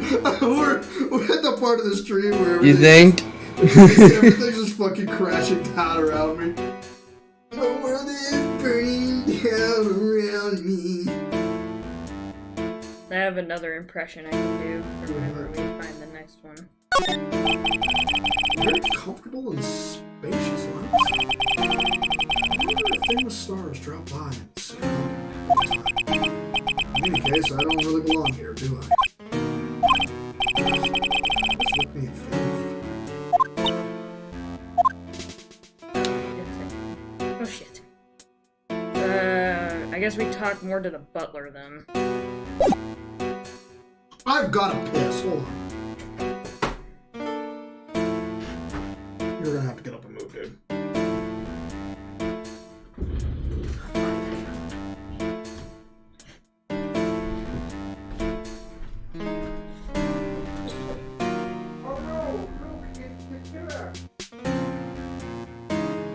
Oh no, look, it's a bitch!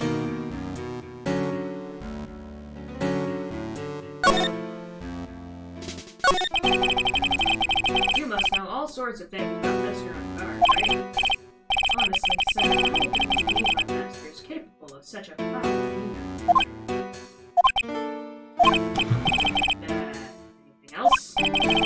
No, not especially. It is not appropriate for a noble servant to speak of the master. Now, typically, butler.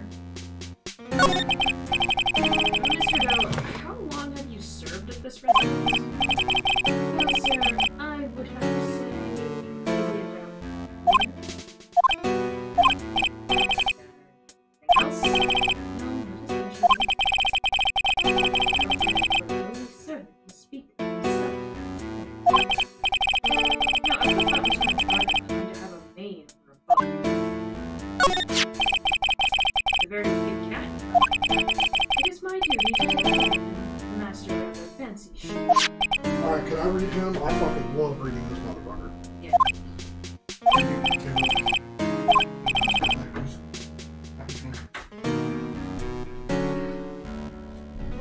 Bro, I have to pee so bad. This is one of our longer Phoenix Wright streams. We haven't done one in a while. True. It's like, damn. No, not especially. It is not appropriate for a lowly servant to speak of the family cat. It's a fucking cat. Well, then I guess I don't need this piece of scrap paper anymore. That's crumpled note. That's note crumpled into a ball and thrown away. Ball.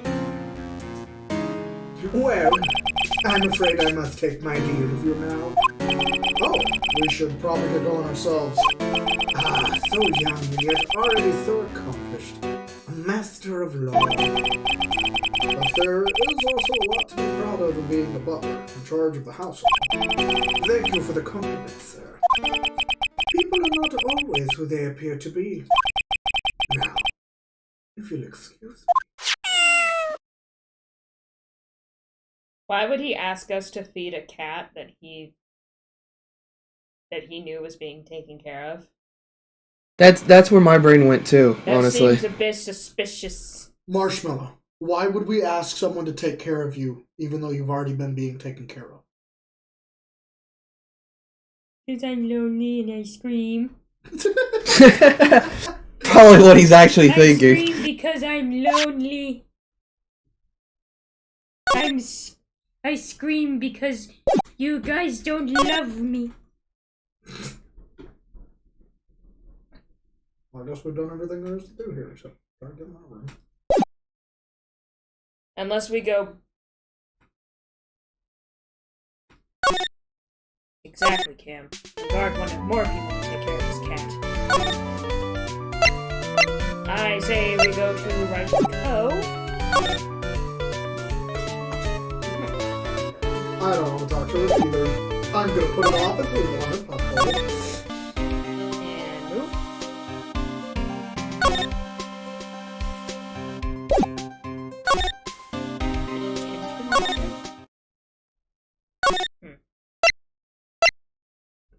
Criminal Affairs Department. Wow, everybody looks really busy with something or another. They're probably strengthening the evidence for tomorrow's trial.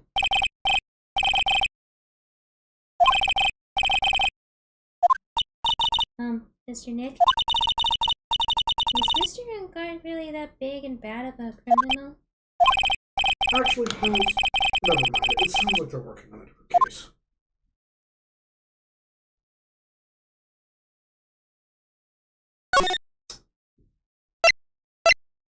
I guess we have to talk to her.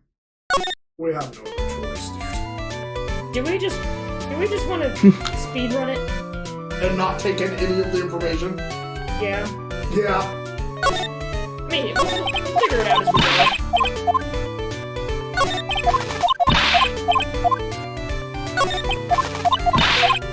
Plus, Justin has played through it. He can help me. Alright, Justin, what do? I didn't take in any of that. I fucking hate this one. Like, I actually hate this character to the point where I don't like looking at her. Give me the play-by-play here, bro. Wait. Can we go and present the butler dude to, Oh, yeah. The last one.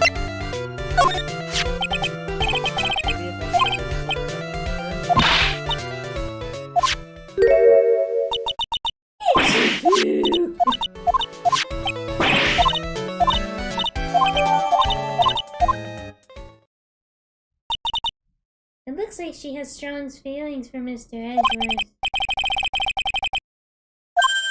That's so mean, Mr. Nick. Feelings are meant to be told and shared. Ow.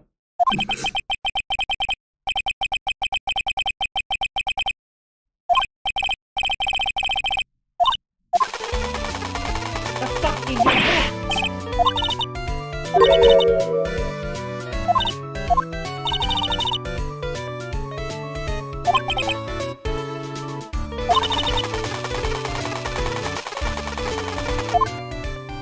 Already faced your wrath enough. Thank you, Justin. Because I don't like that character. You know, there's certain characters in this game that, like, I don't like, but they haven't become so grating that, like, the second they show up on screen, I feel the urge to skip it. Like, an example is Von Karma, right? I fucking hate her, but she does her job as a character. Wendy Oldbag has gone from, like, oh, look, it's an annoying character, to, like, oh, my God, it's Wendy Oldbag. For me, it's the same with Lotta. Like, I hate reading her because it feels way too forced. Yeah. Lotta and Oldbag are, like, legitimately my least two favorite characters in this whole game. I have, like, with them two, it's the definition of I look at Miss Von Karma and I feel like that Thanos meme where I'm like, perhaps I've treated you too harshly. Like, that's how I feel about her.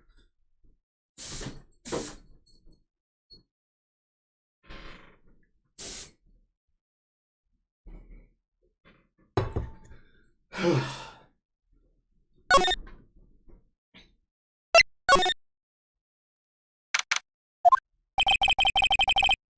like we're the only ones here. And yet the hotel seems so busy somehow. Probably because the police team is scourging for clues about the killer.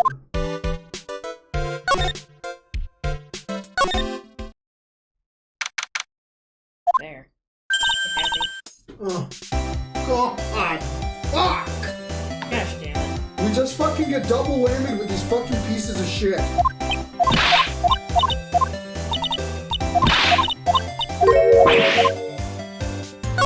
Justin, help me out again. Alright, get through the talk. Alright, I'm gonna be honest. I take back every single bad thing I said about Miss Von Karma. Everything. I would rather have flying spaghetti monster defenses than this garbage.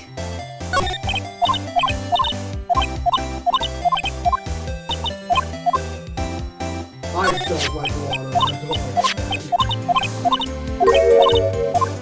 only two characters in this game that like have legitimately become so great or grading that I don't like.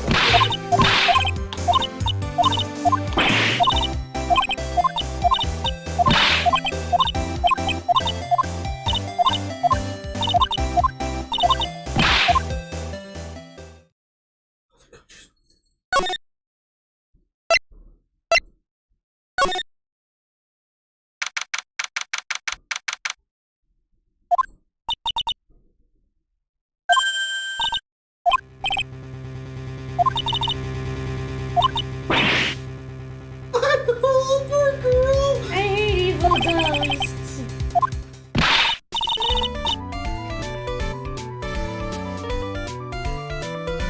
Why the fuck are you here? You know what this whole section of the game should be called? Like this hotel section? Pain. Hell. This is hotel hell. This is my personal hell. If I die and I go to hell, these are the two people that will be waiting on me.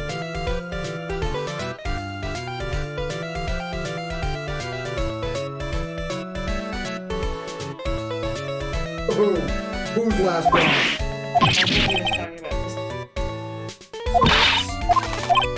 I'll just look up a guide at this point. God, I hate this fucking bitch, dude.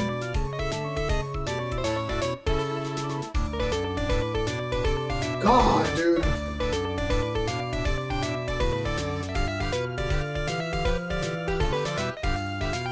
What the fuck just happened?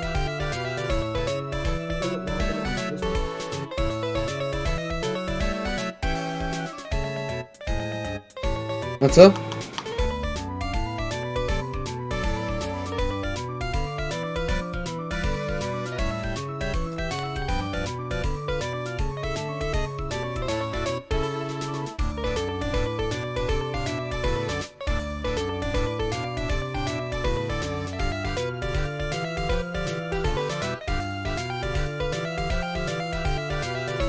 I got logged out of my Facebook. Interesting.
Well, that's fucking weird.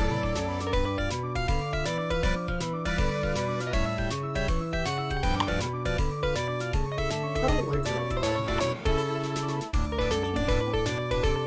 What? And change your password. did, but now I can't log in at all.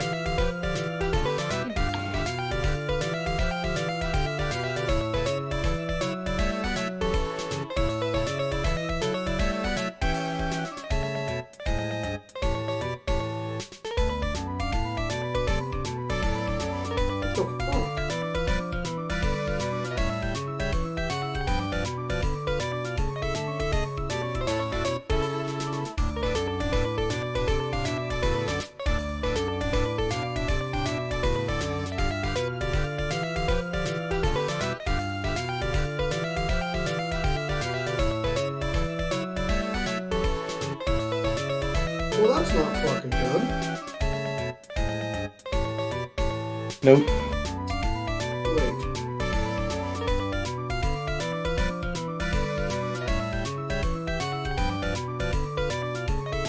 Well, I guess I'll just have to message you on Discord from now on, dude. Alright.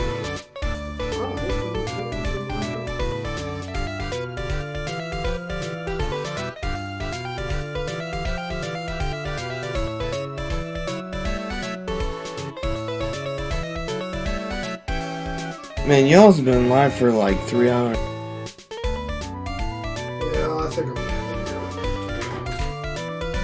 Yeah.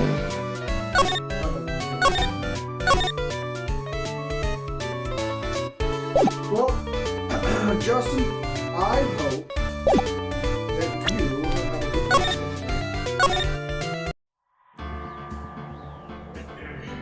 Have a good night, everybody.